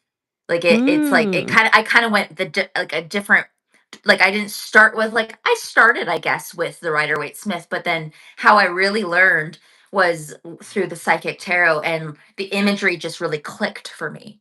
Um but in the beginning I kept it simple. All I did was pull a card and spend time with it. I just said, okay, what do I notice? Where in my body? Where like what thoughts come to mind? And sometimes I journal, sometimes I study the symbols. Like I'd say, oh, I see the infinity symbol. Like that's really popping out. Let's go look up what that means. I'm really seeing, like every time I look at a card, I'll notice something different about it. Really, and that is where your message lies for people a lot of the time, because you can look at this card a million times. For example, this is the Passion Ignited card, and you can notice something new in every reading. It's just paying Yeah. attention, right? I also read the guidebook cover to cover multiple times. Um, you can see how beat up it is. It's missing its cover. So cover to cover, yeah, I literally took the covers off. And I, but like I think the best way, um, and then once I had kind of mastered that, like, and like it had been a year or so of practicing with this, I rebought the Rider Waite Smith, and I got this book. It's called The Ultimate Guide to Tarot, and I would carry it with me. Look at the edges. Like I would carry it in a Very bag, well loved. and I would give readings to people, and I would literally, I'd say I'm just practicing, and I would reference this book. I would I also took a tarot course. I'm actively taking a tarot course, like over the, like it's been a couple of years because it takes a while, but I feel like there's like lots of ways to learn. It's just what works for you. Sometimes it's Yeah. having a reference guide, like, but this Ultimate Guide to Tarot is by Liz Dean, and it is just awesome. Like it has, let's just see what card comes out. I'm going to flip right to it. Two of Pentacles. And for those, you visually can't see it, but it has like the elements, the astrological association, the number, the key meaning, understanding it, the upright meaning, the reverse meaning. It also has spreads you can use, but all of that. So that's kind of like, it was like a combination of things, but a lot of it came from just me sitting with the cards, and me also giving readings to people and seeing what showed up in each reading, because I would notice something new about each card each time, and it would play into their situation. I'd say, oh, like I'm really noticing, the color of this. And if you've experienced my readings, you'll notice I do that. I'm like, I'm seeing this, but it's because in my third eye, and like when I look at the card, I see it lighting up. Like it's like I kind of like notice it glowing, if that makes sense. Yeah. So, but yeah, it's a combination of things. It's how I feel, it's what shows up, it's what thoughts come to mind, and it's a practice. It is a, like it takes time, and yeah, like that's kind of how I have learned. It's any skill, it comes through repetition and Yeah. through That's true. reading people over and over and over again, right? And but yeah, that's kind of like how I started learning and how I've been learning, and I'm still learning. Like I still, with the Rider Waite Smith, I'll still, like, sometimes I'll pull a card for myself and I'm stumped. I'm like, okay, like what? And then I'll go to my book. To be fair, it's hard to read for yourself. But I love doing that. It's so, oh, like I just find it so fascinating, and I know it's hard, but Yeah. like There's I always when I that was when I personal was like bias. 1000%. But I always think about like the different reading styles. Like there's some people who are into the psychological aspect of tarot, the spiritual tarot, predictive tarot, shadow work, like all of that, therapeutic, Yeah. creative. I'm more like intuitive, I'd say. I'm like, okay, like this is what I see, feel, hear, like whatever. Spiritual growth as well. I always like to give people something to work with, and I like to encourage people, and I'm kind of a storyteller with my tarot as well. So, how did you learn, Heather? I'm curious. I feel like I learned by example in a lot of ways. Like, obviously, learning how to read tarot, it was not on my to-do list. It was not on my bucket list. I was not like, must learn how to read tarot today, now that I know that it's Never, not me a neither. farce. I never thought I would. Me Yeah, no, neither. Yeah. it just kinda it happened naturally. So again, with my background with, like, the whole twin flame thing and all that, um, as I was navigating my own twin flame journey, there was another reader at the time on YouTube that I became friends with over the course of time. She had done readings for me, and we had several similarities with our own twin flame journeys that we connected on. And one thing that I really appreciated about the way she delivered readings, not just for me, but collective readings or anything, is a lot of the times when she would pull the cards, she would kind of just like naturally explain what the card meant as she was doing the reading. So, like, let's say the knight the knight of the Knight of Pentacles comes through, for example. You're asking about your person, the Knight of Pentacles comes through. And she would typically explain it as like, "Oh, the Knight of Pentacles, this is slow and steady wins the race kind of energy. This is an action card, but it's not fast paced. It's slow moving. But the Knight of Pentacles always crosses that finish line, always completes the task." So, and Shadow and Tinkerbell agree because they're voicing their opinions now. Um, but anyways, yeah, like, she would always kind of, like, explain what the cards meant as she was pulling them and connecting the dots in the story of what it meant for you personally and how that all made sense and everything. So, I feel like just kind of, like, watching her from example, it helped me learn a lot what the different cards meant. And then she also had a private Facebook group for dealing with twin flame stuff, and I was on there, and she had this opportunity where if you wanted to, you could become an approved reader within her group to do readings for people within the group. And I mean, I wasn't a reader or anything like that when I first joined that group, but in the conversations that I would have with other people within the group, a lot of people felt that my advice was helpful and good just naturally, not even using any cards. And several people were kind of just like, "Hey, maybe you should try this. Maybe you should try doing readings." And I was just like, I never thought of it before, but yeah, sure, I could give it a whirl, I could try it. So I went on Etsy, and of course, me being me, I couldn't just get like a normal Rider-Waite card deck or anything. I couldn't do that. I had to get something cute. I had to get something fun. So I got the Unicorn Tarot. That was the one that I started learning and using with, and there would be times where I would refer to the guidebook, of course, if, like, I couldn't remember exactly what the card meant or I just needed, like, extra context. Like, of course, that's nice to have as, like, just, like, a little clarifier, like, "Wait, what is this again?" But I just started practicing, and I started, like, doing practice readings within the group on people, and eventually I became an approved reader in the group, and eventually from there, I was just like, "Well, you know what? I've been practicing, I've been reading for other people, I'm an improved reader now in this group. I think maybe I'll give my hand at it and start doing this on YouTube." And I started doing it on YouTube, and, it just snowballed from there.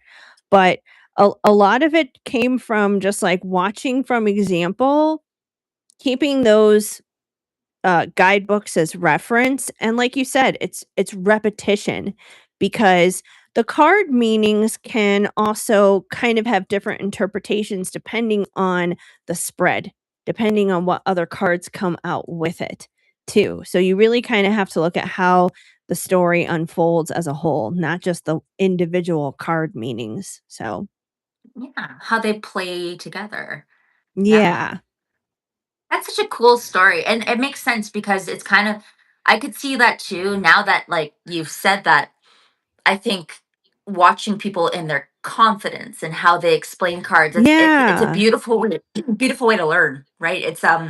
It makes sense. Like it's like their style resonates, and then you can take pieces of that and like apply it to how you want to do it, right? And I love like I just Totally. like I really yeah, totally. It makes it so much more like it, and I loved watching different readers to see what they saw in like the same card. And it's funny you said your person and you used the Knight of Pentacles because my husband and every tarot reading I've gotten or every psychic reading, he comes up a lot. And of course he does. He's like in my life Is and I he love the him. Knight of But Pentacles? he's represented as either the King of Pentacles or the Knight of Pentacles always. Those two Okay, cards okay. always come out for him, and it makes Yeah, total sense. Like, it makes total sense. He's patient. He does things like a lot slower than I usually do. Like, but he gets it done. He's trustworthy. yeah, He's yeah. great. Like you know what? There's a lot of like really good qualities there. But it's funny you bring that up because I'm like, yeah, that's literally in any reading he's come up as like usually the King of Pentacles, but sometimes the Knight of Pentacles. Just depends. Yeah, Yeah. yeah, depends on the context. But yeah, I Hmm. do find based on how I learned how to read tarot, like chances are if someone gets a reading from me and they also got a reading from the person that I kind of learned by example from, there would probably be overlapping similarities in our reading styles based upon the fact that I learned so much by example. Because a lot of the times when I'm doing readings for people, I find myself doing the same thing. It's like I'll pull the cards and I'll be explaining, "This is what the card means, and this is also what it means for you in the context of this question." Well, I find that like when I do that too at time like I find I do that too. I'm like, okay, we have this card. This means, and I do it too. So but I think it's as a teacher, I always think it's great to empower people with that information. So yeah, like I Yeah. think that's it's like giving people that the context of the card is also important. So I think yeah, that's great that you took inspiration from her. And like I think a lot of Yeah. us do with our styles. Yeah. Oh, totally. Totally. We all influence each other for sure. Um, Mm. but yeah, that's very interesting. What would you say is the card that scares you the most when it comes through in a reading?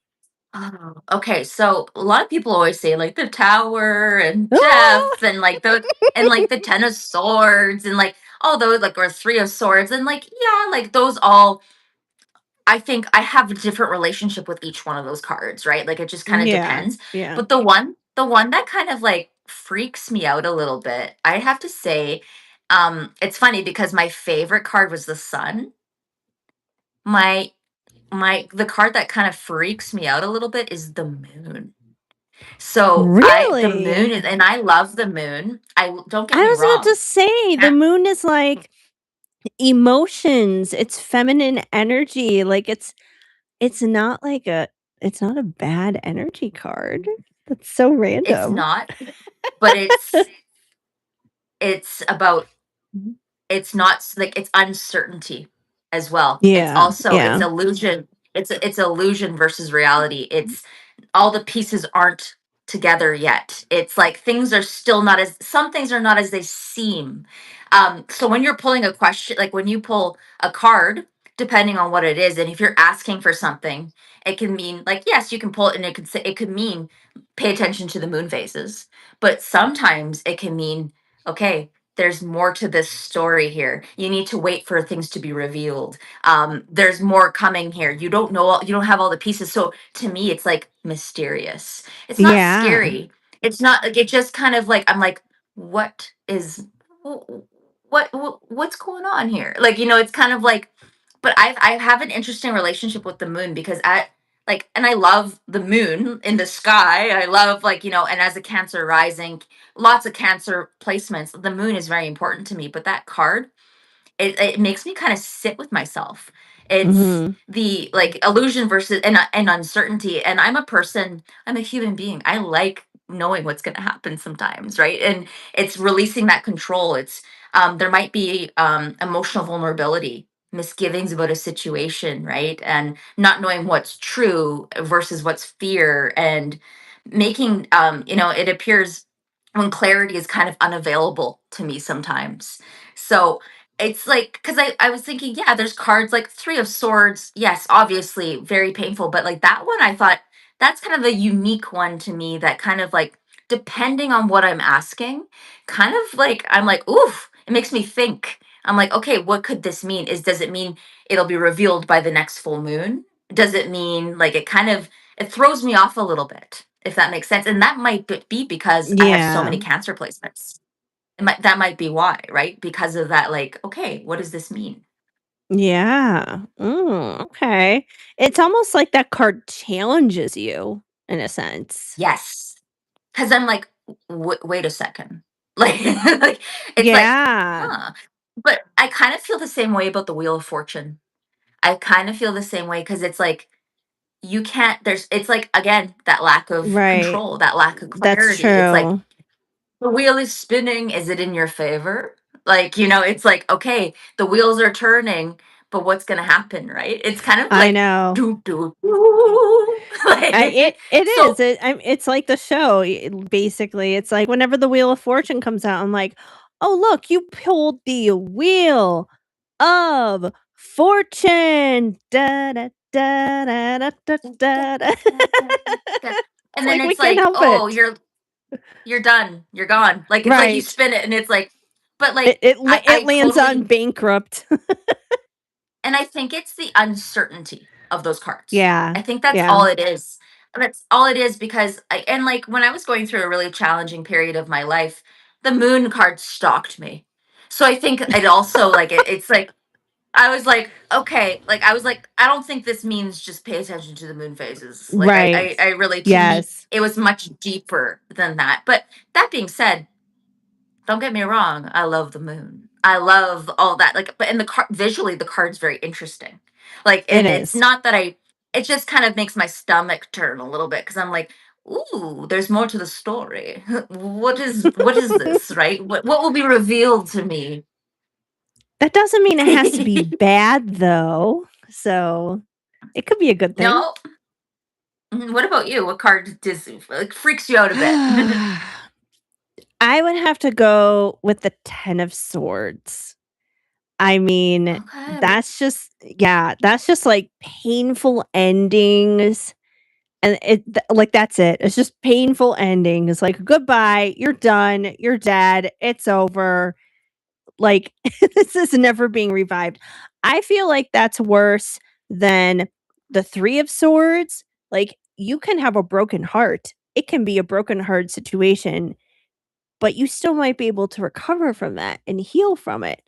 The 10 of swords though is pretty final. Like you're dead as a doornail. Look at that. Dead, dead, dead. Painful, painful, painful. Ouch, ouch, ouch. Like I hate like visually I hate that card. Also, with my first tarot deck being the unicorn tarot, it was worse because all those swords were in a precious beautiful little unicorn, Mm-hmm. and that just, like, Mm-hmm. hurt my soul seeing that. I was like, this card is giving me trauma just looking at it." So, I can't stand that card. I would rather Well, and when have you, I would rather have the death card because at least the death card, it's like, it doesn't mean death, it means transformation. Again, transformation doesn't necessarily have to be bad. You could be transforming into something good. That could be the caterpillar turning into the butterfly. Even the Tower is better than that. Once again, yes, it looks like a scary card, but when things come tumbling down from the Tower, it's because a better, more solid foundation is being built for something new and better to be established. With the Ten of Swords, there's nothing like, "Oh, you're transforming into something better is being built." There's none of that. It's just dead, painful, bye. And it's interesting. I agree. Visually, it is jarring. When you if you pull this for a client or if like you pull it for yourself, it's not what I want to see. Don't get me No. wrong. But I also how I view it, it's interesting, is the thing happened, the chapter ended, and the worst is behind you. That's kind of how I view it. And that's maybe my relationship that I've built with the card, right? But it changes. Right. Sometimes when I read someone else, I'm like, oh yeah, that's done. Like, you know, the meaning changes depending on what you're reading it in the context of the cards. But sometimes, like, if I'm pulling it on something, I'm like, okay, leave it. Leave it, Kelsey. Leave it. It's, you know, and that can be painful too. Don't get me wrong. It's painful, Yeah. but to me, it's like it's a sign to let go, if that makes sense. It's a sign to like, and that's not always easy. So it's Mm-mm. still an icky feeling. Oh, But that's yeah. kind of how I view it in that way, right? It's like, I agree though, visually jarring, and it's not a card I want to pull. No.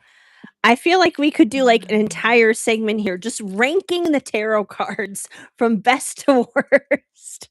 Well, I feel like we could go like suit by suit. We could like, you know, it's like Yeah. what's your Yeah. favorite cups card? What's your favorite um but yeah, like I think yeah, the thing happened like but like I'd say like I like you don't like the 10 of swords. I also really don't like the 7 of swords. I really don't like that card either. Like Oh, it's yeah. that's I another could one see that that. kind of like I think it's because it's like what I like what freaks me out about the moon like sometimes like it's just like oh like you can't see what's going on, Mhm. there could be deception, whereas like the 7 of swords is like yeah, like there is something going on, There it's like it's is. It's revealing definitely itself. there. Yeah. Yeah, so like Yeah. which is and it's a different kind of, so like I said, it's not that I don't like the moon, it's just it's not that I don't like the 10 of swords, it's not that it just depends on the context, but Right. it's yeah, like I find some cards more unsettling than others. Totally. I think, like, another annoying one, I would say this is not as bad as the Ten of Swords, but, like, the Five of Wands, I don't like that one either because everyone's just, like, fighting each other and beating each other up. It's just, Well, like, and conflict energy. I agree. I agree. Any like 5 of swords, 5 of wands, like if there's anything in the day to day, like I don't like that energy because it's like Yeah. it's just it's needless. It's like when I think of the 5 of swords, I think of people just being arrogant and fighting and like Yeah. not being able to see eye to eye. It's like, oh, come on. Like that's kind of that energy, right? Right. Yeah. Totally. Very, very annoying. I don't like that energy at all. That's probably also my Libra placements recoiling there because, we want harmony, we want peace, we want everyone to get along. So when stuff like that comes through, it's like, "Oh, no, we don't need conflict. We don't need to be arguing. Like, come on. What is this for?" Yeah. So, No, I agree. I agree. No. yeah. Um Interesting energies there with those tarot cards for sure. Oh It's my like I goodness. said, it was so hard for me to answer this because but I'm like, if I was gonna pull something and I wanted clarity and I got the moon, or if I got like 7 of cups, like same kind of energy there, right? Yeah. It's like, okay, it's like, alrighty. But if I was gonna pull like if I was gonna say, okay, like, should I be in this relationship again? Getting that 10 of swords is like, but at least you know to move on, right? Like it's like Right. I think there's Well, different contexts in which I'd be okay with it. I feel like I feel like I already know the answer to this question because it kinda shows in the deck itself, but would you say your psychic tarot deck is your favorite, like, all-time favorite deck? Because there are so many versions. Well, I think it's the one I'm most connected with. Like, as soon as I pull it out and start shuffling and a card comes out, I know instantly what to say. It's like just it flows. It makes sense. It comes out. I don't have to think when I use this deck, which is Yeah, interesting. yeah, It's like it just comes through and I'm like, okay, here you go. Whereas other decks, I get a little tripped up in the imagery sometimes, or I'm like, okay, I'm confused about that. But um yeah, I'd say like a close second that I really like, I'll show you guys, is the Akashic Tarot. But like I said, this is one that takes a little bit more, it's a little bit more nuanced. There's a little, like, it's just a little bit different compared to the Psychic Tarot.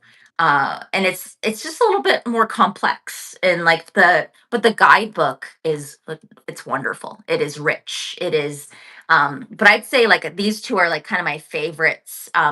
The Psychic Tarot is good for me to kind of deliver messages for people and be really confident in those messages and just know, okay, this is what's going on. Whereas the Akashic Tarot is really good if someone's really struggling and needs kind of concrete, real talk guidance. This is yeah. a really good deck. It just depends what I'm it depends what I'm reading for and what questions are being asked, or like, Right. right? Yeah, the What about context you? of the Like, questions makes sense for sure. and Let's see. do you For have a favorite tarot deck? Is it that unicorn one? the unicorn one is one of my favorites. It's so hard to choose. I feel like my current favorite one, it technically doesn't exist yet. It is currently being made. So, Oh, oh, um yes. yeah, as you guys know, I do create my own oracle decks. I have 12 of them, and I am in the process of creating my very own tarot deck, which will be deck number 13 of all the decks that I've made so far. Um, I started it earlier in the year. It's kind of been on pause, been on the back burner for a hot minute because I've had so many other things happening that has flooded in since I started it. Event season came in, and I had to start doing events, seeing people in person at these events, doing readings for people. I returned to doing music and I started recording music as well. Just a whole bunch of other things have been unfolding where I just haven't had the time to dedicate to it and sit down and finish it, which is fine. It's sitting in Canva. I'll come back to it. The cards that are there are already there. Um, I'm kind of picking it apart, starting with like the major arcana, and then I'll get into the different suits as I continue my way through it. But I am working on my own deck, which I know is going to be my favorite because it's going to be made for me. And of course, I'll make it available to you guys once it is finished and ready to come out. But in the meantime, I would definitely say, yeah, like the unicorn one. I'm trying to think of some other favorite ones that I have. Uh, it's packed right now for my trip to Chicago in case I need to use it, but there's like it's a rose gold, like, Rider Waite kind of deck, but it's, like, waterproof. And because it's waterproof, because of the material, it's so easy to just, like, slide the cards. It goes so fast. I think I love it, like, almost from that visual perspective with the rose gold and just, like, the shuffling perspective because it's so easy to shuffle them, but there is, let me see if I can find it. There's one more that I have right here, which I would say is a 3rd favorite of mine. It's small and it's fun, but the Friends Tarot. Cute. So Cute, this cute, is cute. all Friends themed from the TV show. So, like, let's see. I'm gonna open the box and we'll see how they incorporate some of the characters in the tarot. And this one's really like small and easy to just like carry around anywhere with you. Um, okay, so Joey, he's the devil. Oh. Yes, he's super seductive. tempting you with his "How you doing?" energy. Let's see, what else do we have here? Let me find some other good ones. Monica's ex, Richard, is the emperor. Oh, that does not surprise me. I get So, yeah, it. yeah. Let's see. Ross is the king of wands. Ah, I interesting. don't necessarily see him as I could see him more as, like, a king of pentacles because of, like, the science thing or whatever. Uh, maybe Well, the and king he's of very swords, but responsible. He's very like yeah, responsible, right? Like it's like, yeah. yeah, there's like, Like, and like, early early on from when the show starts, he has a kid, the first one to have a kid, so I'm okay. But Rachel is the queen of wands. So, well, I guess they got a match. yes. Let's see. What other interesting ones do we have here? Monica is the star. She's the star. Oh, Let's see. Find some good ones here. I'm like, there's so many. Just a simple coffee cup at Central Perk is the Ace of Cups. Makes sense. perfect. Pretty Mm-hmm. straightforward there. Um, of course, Ross and Rachel are the lovers. Yep. You gotta have that. Phoebe is Justice. That's so interesting. Yeah. So, oh, and speaking of Phoebe as well as Kelsey's favorite card, she's also the sun. Oh, that And makes we sense. got the sunflowers there too. Sunflowers. I love that Yeah. because Heather, as somebody who like grew up with friends and watched like it, I feel like using that would bring up situations from the show that might apply to Right. someone's life. Like I feel like it'd be so interesting to use that, right? It's my Yeah. sister. I should maybe get her that. My sister loved Friends was her comfort show growing I up. feel like I So got this um off of Etsy, so like I'll see what I'll see. lots of good unique tarot decks off of Etsy for sure. Let's see. Of course, because Richard is the emperor, Monica is the empress. Hmm. Uh, let's see. Oh, this is a fun one. The 3 of cups are the 3 girls Of celebrating together. course. Makes perfect Hmm. sense. We love that. Let's see. What else do we have here? Just kind of looking through them. The 10 of cups is Phoebe and Mike getting married. Mm. So, Aw, bliss. yeah, that emotional fulfillment. Of course, Joey is the fool. Yeah, that makes sense. Joey is That the makes sense. fool. Oh my gosh. Let's see. We have a message here in the chat. Oh, it's Oh my Fairy goodness, Goddess. fairy We haven't goddess. seen you in forever. Hey How girl. are you? Oh my goodness.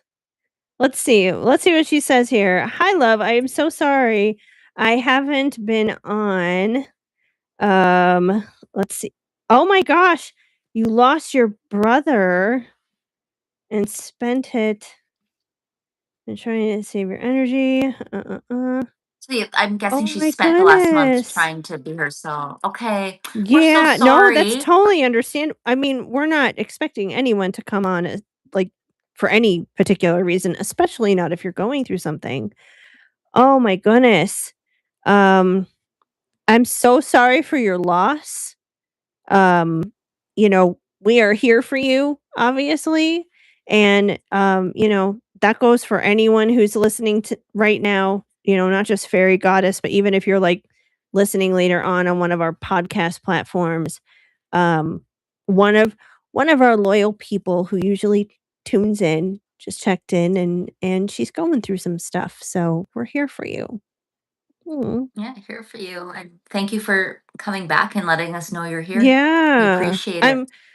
I'm glad you're okay though. Like, I mean, I know you're not like okay, okay, but like you came back. You're here. You're here. Mhm, mhm. Yeah. Well, thank you. We appreciate all the love for sure. And yeah, like any way we can give back. That's why we're here. We're talking tarot cards today. That's what we're just kind of talking about our favorite tarot cards or the scariest tarot cards, how we kind of like learned tarot. Right now I've been diving into the Friends tarot, just kind of like showing the different cards with the Friends tarot, like the tower here, the whole building coming down. Ah! Oh my Right. gosh, I just was Heather, this is so funny. I was just like I lifted my cards and look, the tower destruction came out. Oh my So gosh. I was like, I feel like I need to play with my cards here. And then this popped out, which Right? is the tower. Well, maybe in a weird way, we're both pulling the tower at the same time. Fairy goddess just came in. Maybe that card is for you, girl. I mean, losing somebody is definitely a tower moment. It can feel like your entire world is crumbling down around you. And that's okay. It's okay to kind of sit in the rubble if you need to. There will be a time to rebuild, obviously, when the time comes. Most importantly, be gentle with yourself. Take care of yourself for sure. You got a new one called The Wild Wisdom of the Fairy Oracle. Ooh, that sounds interesting.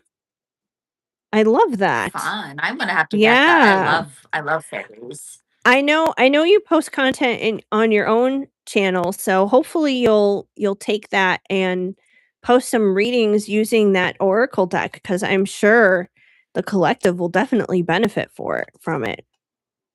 Absolutely. You never know what messages people need to hear. Yeah, here we go. The chariot. Do it. Literally just popped Ah, out. fairy The goddess. chariot. Do it. Yes, the chariot. Do it for sure. We got Phoebe there with her taxi cab. Oh, okay. Let's see what else do we have here.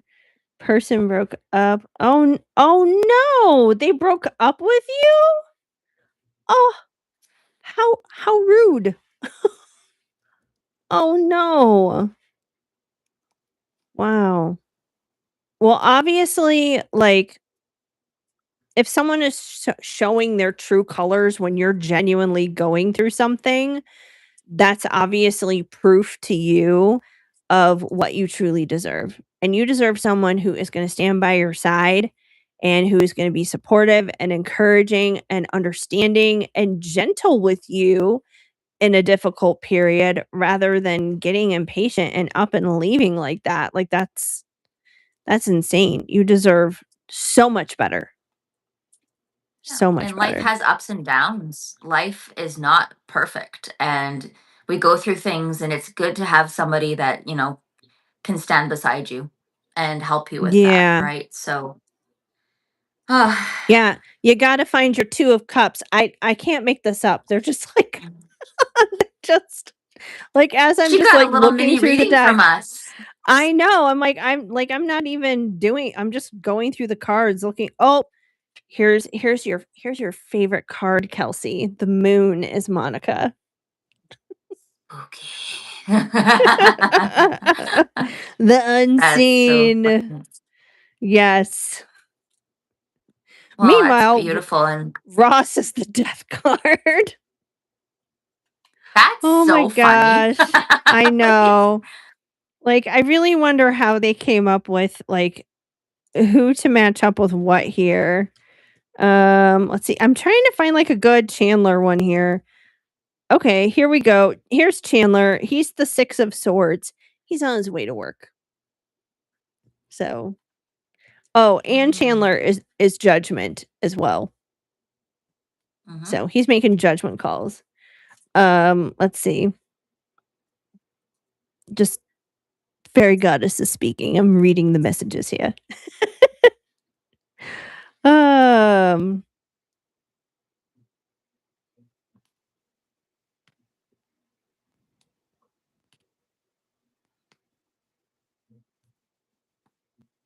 okay. Well, you guys are still in touch. That's good. I mean, at least it's not, like completely broken off to the point where there's no return. So, Yeah. that's a good thing. Sometimes you need that too. Sometimes you need ebb and flow. Sometimes you need a break. Take a step back in order to take a step forward. Sometimes that needs to happen too. So, Mm, absolutely. yeah. Oh, Yeah, I like your and deck. That's fun. here's the best Chandler one, I think. The Page of Swords in his bunny outfit. Yeah, I could see that. So, yeah. I could see But that. That's yeah, hilarious. it's a fun deck. Like, I feel like it doesn't come with a guidebook since it's just in this little box, but it's a pretty fun deck. It's pretty easy to understand, and of course, if you're familiar with the TV show Friends, it's going to be even easier for you to read and understand because you'll get the context with the characters, obviously. Um, For but sure. yeah, so That's I a think fun those are one. yeah, those are some of my favorites, but hopefully I have absolutely no timetable on when my tarot deck will be released. Ideally the end of the year. If not, it'll be at the beginning of next year. We'll see. I have so many balls in the air with so many different things going on. I need to wait for some of these things to calm down, which will be towards the end of the year because I got to get through the summer. I got to get through event season, which kind of peaks for me at the end of Labor Day. Um, so come the Burr months, we'll see what I can get together here. So, Oh, Fairy Goddess said she'll be the first one to buy it. well, that's awesome. Yeah, I'm like gonna it's gonna buy be it too. fun. It's I'm. gonna be It's a fun one. It's a fun one. it From what is. I It's gonna know, be fun. Yeah, it's gonna be it's right up fun. my alley. So yeah, it'll be easy to understand too. I mean, as long as you understand tarot, you'll understand the deck. So it won't need a guidebook or anything. So, but I always kind of do like virtual guidebooks in a sense for all of my decks, where it's like once I get it and before I put it out there for sale for everybody else, I do like a walkthrough video where I go through each card and what it's supposed to mean. So there will always be a virtual guide for sure. Wonderful. So yeah, with that being said, I think we've kind of covered everything with tarot for today, but I'm pretty sure we will return to this topic another time because there's still so much more we can get into on tarot itself. Well, and there's so much to learn still. Like it's like like Yeah. there's so much. We'll go through life, and our relationship with tarot will change again. Like it's yeah. Yes. Yes. As we grow and evolve, like the lens of which we see it through kind of changes. And I feel like that also changes based on like even in a sense clients and the questions that we get and the interactions that we have from that because we learn a lot just doing readings for people and the energy that comes through the questions that are answered the reception to those questions so but Mm. with that being said, I am going to go ahead and put down in the chat a little live payment link if you're interested in getting a reading from both me and Kelsey. It is $20, and for $20, Kelsey and I will both pull cards for you for your questions, and that we're opening up that dance floor right here and right now. So, this will probably conclude the audio version of the podcast and, we'll hang out here with you on YouTube for just a little bit longer before we wrap up. Absolutely. What like do you have any like closing thoughts about tarot? Anything you want to like Closing thesis statement. thoughts. A thesis statement. Now it feels so collegiate all of a sudden.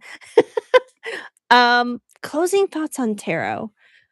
I feel like when it comes to doing spiritual work as a whole, like no matter what it is you're doing, whether it's mediumship, astrology, numerology, I feel like tarot is kind of like the gateway drug. It's like the marijuana of spirituality.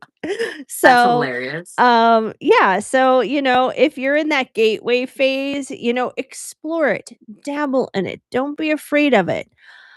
I will say this much, right before we came on and did the show today, well, not right before, but earlier in the day, I was on TikTok and I saw someone post about how there was some tarot reader who decided to quit tarot because she felt convicted to stop because she found Jesus, which I personally don't subscribe to. And we've had Jesus conversations here before where we definitely believe in Jesus and we follow his teachings um, and we love, like, the words that he has to express about loving other people and taking care of the poor and the elderly and the needy and, the orphans and all that other stuff, like, really being compassionate towards all people, taking in the foreigner, so on and so forth.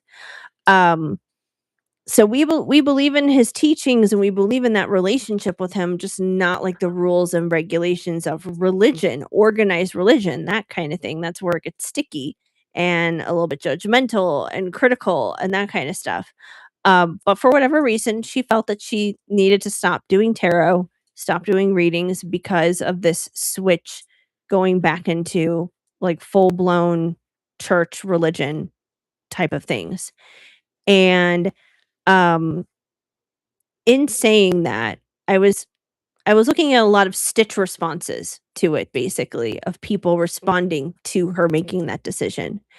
And this is the phase that she's in right now. I'm not familiar with this reader at all. I had no idea who she was. This is the season that she's in right now, and that's okay. And if she needs to explore that and live that season for a little while, that's fine. Let her do what she needs to do. Maybe she'll come back to tarot. Who knows? But I feel it's important to remember that tarot is a tool. It is a tool. It is not God. It does not determine your entire life. It is a tool. It is open to interpretation and it reads energy, basically. Um, so think of it this way. Think of it as like a knife. A knife is a tool. You can do useful things with a knife, like cut boxes, for example, or Mhm. you can cut up vegetables and make a delicious meal. There's lots of useful tools for a knife, but you can also hurt people with a knife. You can also harm people with a knife. Either way, the problem is not the knife. It is the person behind that knife and how you are utilizing that tool. So I feel like that's the most important thing when it comes to tarot. Because and there are readers out there who do weaponize tarot in a way that can be harmful to others. So it's important to be mindful of who you're getting a reading from. Is it really for your highest good? And that doesn't mean that they tell you everything that you want to hear. But chances are you probably won't be leaving from a reading sobbing and crying, feeling like they have destroyed your life. If it was truly a life affirming, uplifting, healing experience, you can still be convicted of stuff and still feel good about it coming out of it if it was like a real, genuine, helpful reading. Um, so yeah, it's a tool. It's meant to be used for good and to help you live your best life is what it comes down to. And it doesn't have any more power than any other object like what's a random object that like okay, here's a candle. It looks like a little cup, but it's a candle. And this is just it's not evil, it's not good. It's just a candle. It's a tool. Same thing with tarot. It is a tool. It's all about how you use it. I love it. I love it. I totally agree. I agree with that like double-edged sword kind of idea. It's like, okay, it can cut and be useful or it can be tear you down, right? And there are people who Mhm. um there's people looking to make a quick buck or that like or want to tell people what they want to hear, or there's all of that going on in the world, right? So use your discernment. But when I think about tarot, I always think there's something to learn, like always there's something to learn. And like you said, it is that gateway because it opened me up. I'm like, okay, it's talking about these astrological associations. Ooh, I need to learn more about astrology. I need to like, it's kind of like, Right. oh, but wait, what about this? What about human design? What about like it is totally. I love how my like it's a practice. It's something that takes practice.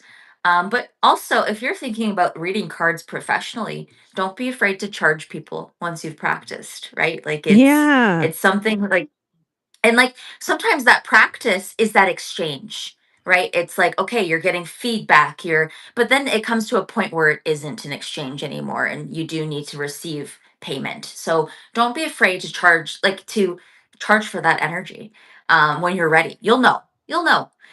And the cards Know your interpretation, worth. something, yeah, know your worth, 1000%. That's Mhm. something we're going to talk about in a future episode, I'm sure, about knowing your worth and understanding when to charge. Like, I feel like that's a story for both of us, too. Like, knowing when we knew, kind of thing, right? Um, and I always think it's important to build a relationship with your cards, whatever it means to you, right? I definitely did with these. So, and like Heather said, it is a tool and it's how you interpret them. It's how the person who's reading you interprets them. And it is not definitive of your future.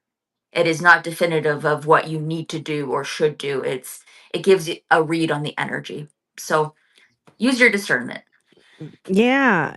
And energy is always changing. So it's just like if you get the 10 of swords today, it could become the 10 of pentacles or the 10 of cups tomorrow. So Mhm. it's reading your energy. So you're a co-creator with the universe. You don't like the way a reading turned out, flip the script, change it. Yeah, it's just what is currently going on. It's currently Mhm. what's going on in your orbit. So it always changes. You could, like you said, it could change tomorrow. Like it's Yeah. yeah, it's fleeting. It's Look look at it as Alice from Twilight. Because if you remember in Twilight, Alice is the vampire who has like the premonitions and has the visions. She can see the future. But we learned very early on in that first book, that first movie, that the visions, the premonitions, it's hingent on the current track that that person is on. If they change their mind, the vision changes. So we are co-creators with the universe. We're a lot more powerful than what one card says, than what one vision is. So it's no different than that Alice Twilight situation. totally yeah. Like I it's kind of like that. So Raven, did you ever see that? Like it might not have been your generation. Like are you familiar with that? So Raven. I remember that So Raven. I never watched it, but I know what it is, yeah. So, same idea. She has visions of the future, but she has snippets. So, Mhm. and the episode would always be about her trying to prevent something from happening, but it would happen anyway because she only had pieces of the information, right? And so she'd be like, "Oh no, this is going to happen." And then the whole episode would be around her trying to like prevent it or change it, and then it's like, "No, it still happened." And it still happens. It's like it's so funny. It's like trying to control, right? It's interesting. It's kind of that same idea. Alice only knows it can change at any Yeah, moment, right? yeah, So, exactly. You mhm, deal with the information that you have in front of you at the time.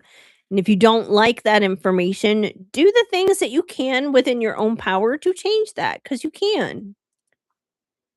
I agree. It's not a sentence, right?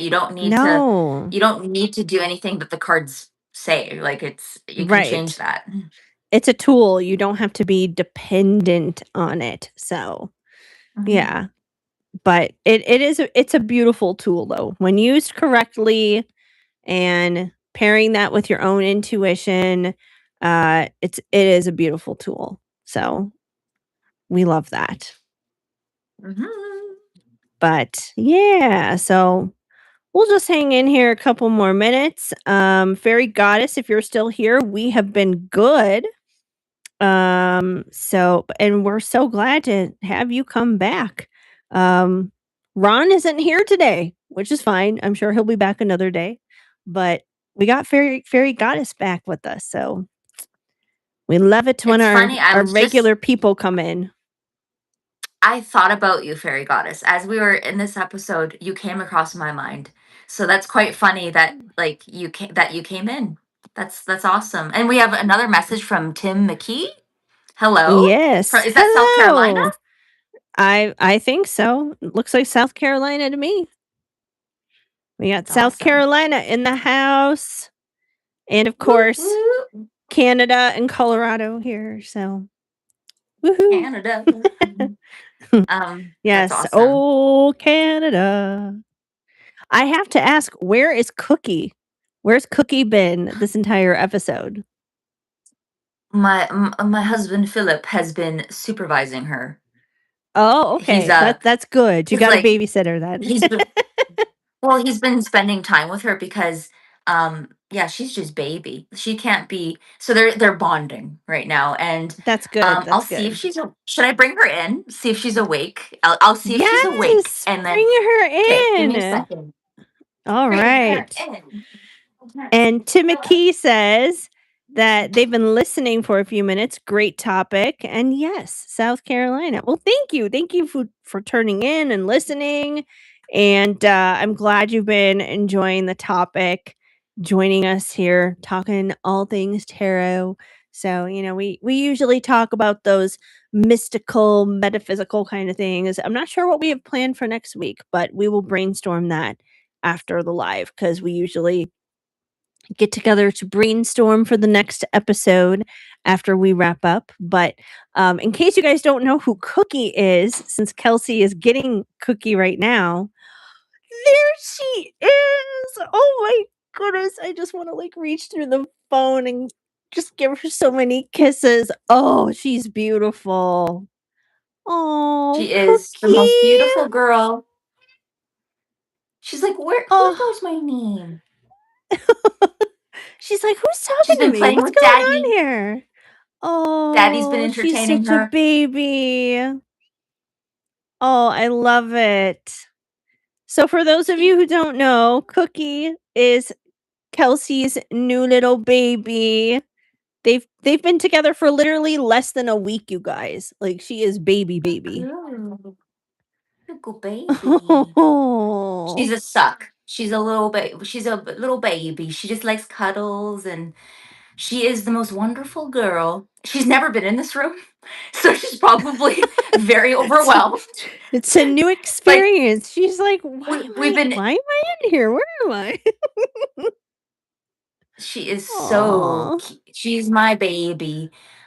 Anyways, I know she's been spending the night with Dad, and they've been bonding and keeping her entertained, so she's not in crying in the Right. background. Oh So no.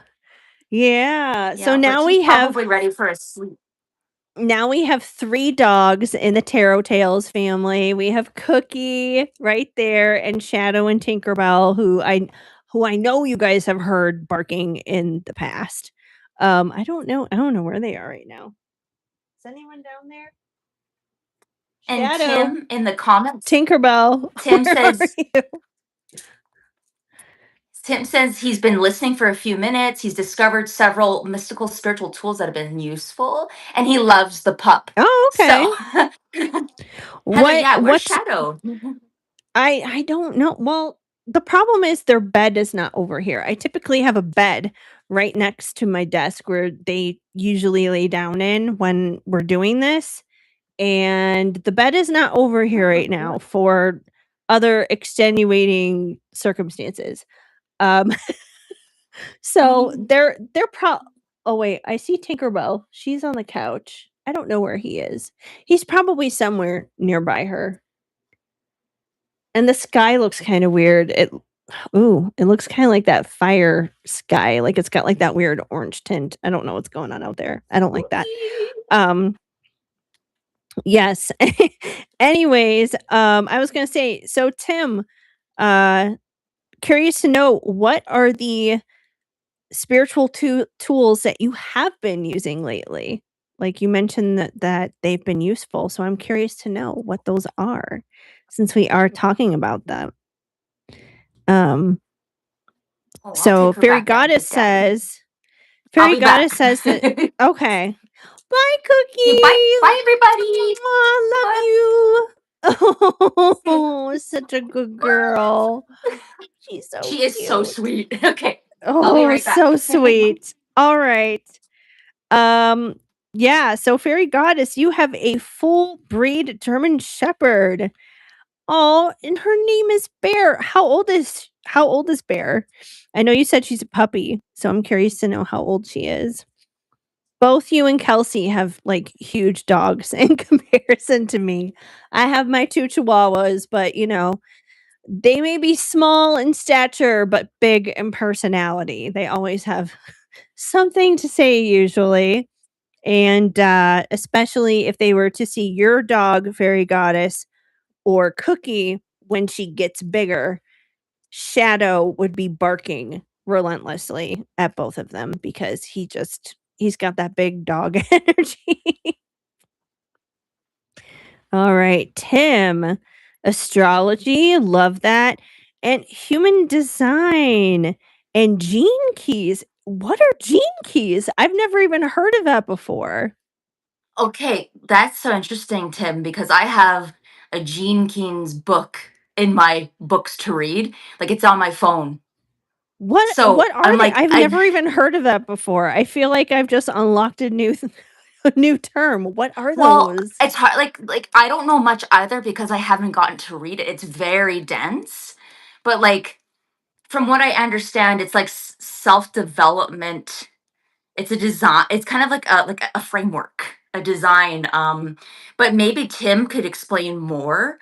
But I believe there's like Yeah, core I'm curious concepts. to There's know. like 64 gene keys, I think is what it is. There's like it's like archetypes, kind of like a spectrum of like I don't know how to explain it. Like it's too complex. I don't know enough. So maybe Tim can, but To be continued.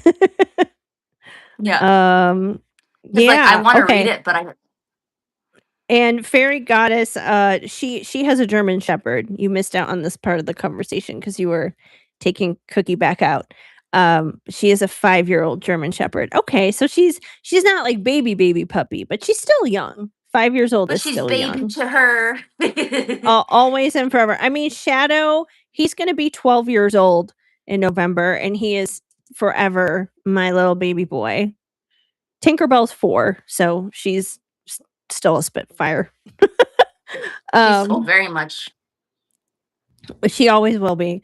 I mean, when she gets to be a little old lady, she is going to be that spicy little old lady. She's gonna be like Sophia from the Golden Girls, but in dog form.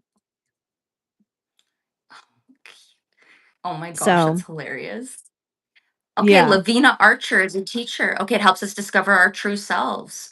Very interesting. Well, Interesting. Yeah. I've been waiting to read. I've been trying to delve into it, but the problem is I have so many books, so many things I want to learn. Like, oh wow, I Tim know. has A a 15-year-old. 15-year-old Chesapeake Retriever. That is an Oh, old dog for a retriever for sure. Because I know the bigger they get, the shorter the lifespan can be, so 15 years, that's pretty good. that is That's very amazing. good. I was gonna say. Yeah, Oh, I'm just looking at for photos of sure. them. They're so cute. But yeah, Tim seems to have a lot of stuff he's into with astrology, human design, the gene keys, everything. We definitely talk about astrology here every single week. That is like one of the first things that we dive into after our uh, weekly card pull. We always get into the astrology for the week ahead, which obviously we're not going to repeat all that because that was a lot of information, but if you go back to like the replay, if you missed that earlier, there's a lot coming up this week, and the 4th of July is going to be especially spicy for sure. So we do talk quite a bit about astrology. We've touched on numerology here. I don't feel like that's something that we dive too heavily into, but we do touch upon numerology, like when the moment hits, when the topic is ripe for it. Um, Human design, though, we haven't really gotten into that one too terribly much. I would love to do like I don't know, like I know more about tarot, more about astrology than I do about human Yeah, design. But yeah, me but too. I've gotten human design reading. I have a book. Of course I do. I have a book. Human design. So I would definitely be interested in doing a future episode on that. And Me too. eventually the gene keys maybe, but like that'll take time. Right. What are you in human design? um I'm a I'm a generator. And I'm a martyr heretic. So, very interesting martyr heretic, meaning that I have to go through things and make mistakes, and that's how I learn. And then I help others learn through those through my life experience, if that makes sense. Right. Martyr heretic. Yeah. Yeah. I'm also a generator. I feel like there are more generators than there are like the other types. Um oh, oh my goodness. We're probably going to have to wrap up here soon because my phone just alerted me that it's getting a low battery. Mine's Did not overheating. So I know, like, I did not realize that right now. We're probably gonna have to wrap it up here, you guys, pretty soon.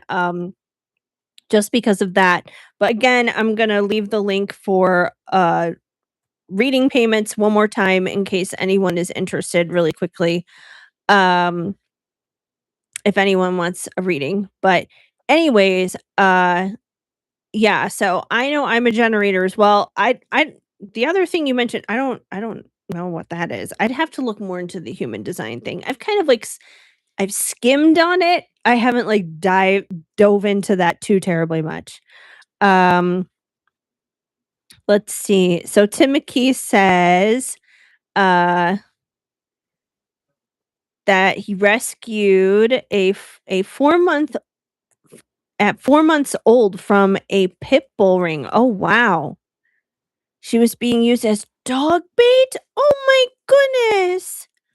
Poor that is so sad. Sadie.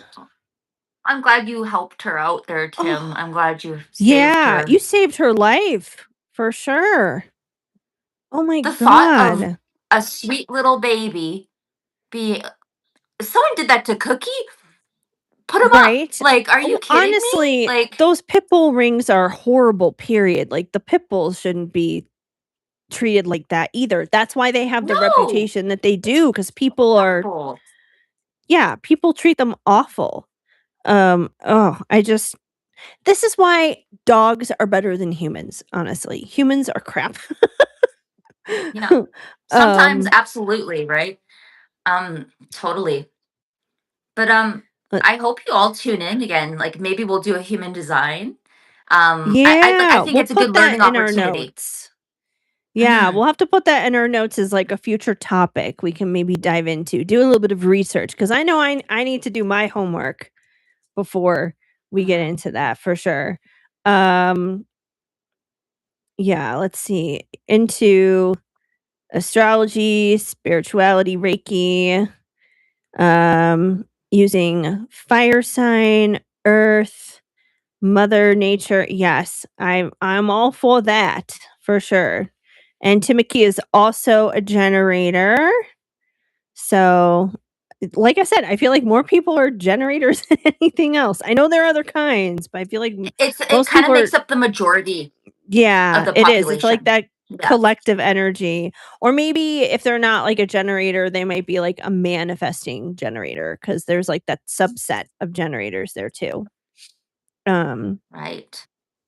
so yeah, that's definitely a future rabbit hole to go down.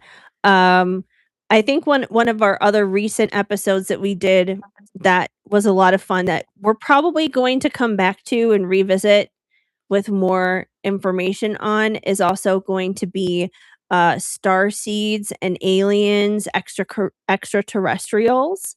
So that was 2 Yeah, episodes that'll ago. be We did one fun. on that. Yeah, that was a really fun topic. We're probably gonna revisit that one as well sometime in the future. Um, let's see, fairy goddess is getting into the Greek goddesses. Well, that makes sense with your username, obviously. I love that. Uh, last week when we did our summer solstice uh ritual and just like exercises and stuff that we went through, we talked a little bit about the summer goddesses. We talked about the Norse one and the Roman one, which was Juno, and how their energies are tapped into at this time of year during the summertime. So yeah. I'm just adding these ideas to our spreadsheet or Google Doc I love as that. you're I talking love about that. them. Yeah, get it in there. We're open for requests when it comes to this stuff because ultimately, this podcast is here not for us to just like sit here and pull cards or whatever, but we're here to talk to you guys about whatever topics you're interested in under these umbrellas. And if there's a calling for it, we'll talk about it for sure. Absolutely. There's so much to learn, right? Yeah. Yeah, so much to learn. I love it. I love it. Well, Yeah. my phone Me is about to too. overheat. So Yes. And I need to plug in my phone, and the only way I can do that is to unplug my little microphone friend here. So we do need to wrap this up, you guys. So we are gonna head on out for the day, but of course we will be back next week for another episode of Tarot Tales and all that fun stuff. We'll have another fun topic planned to go through with you guys. And that is basically that. So otherwise, we appreciate you guys for hanging out and we'll see you next week. So, thanks for bye being here. guys. Bye.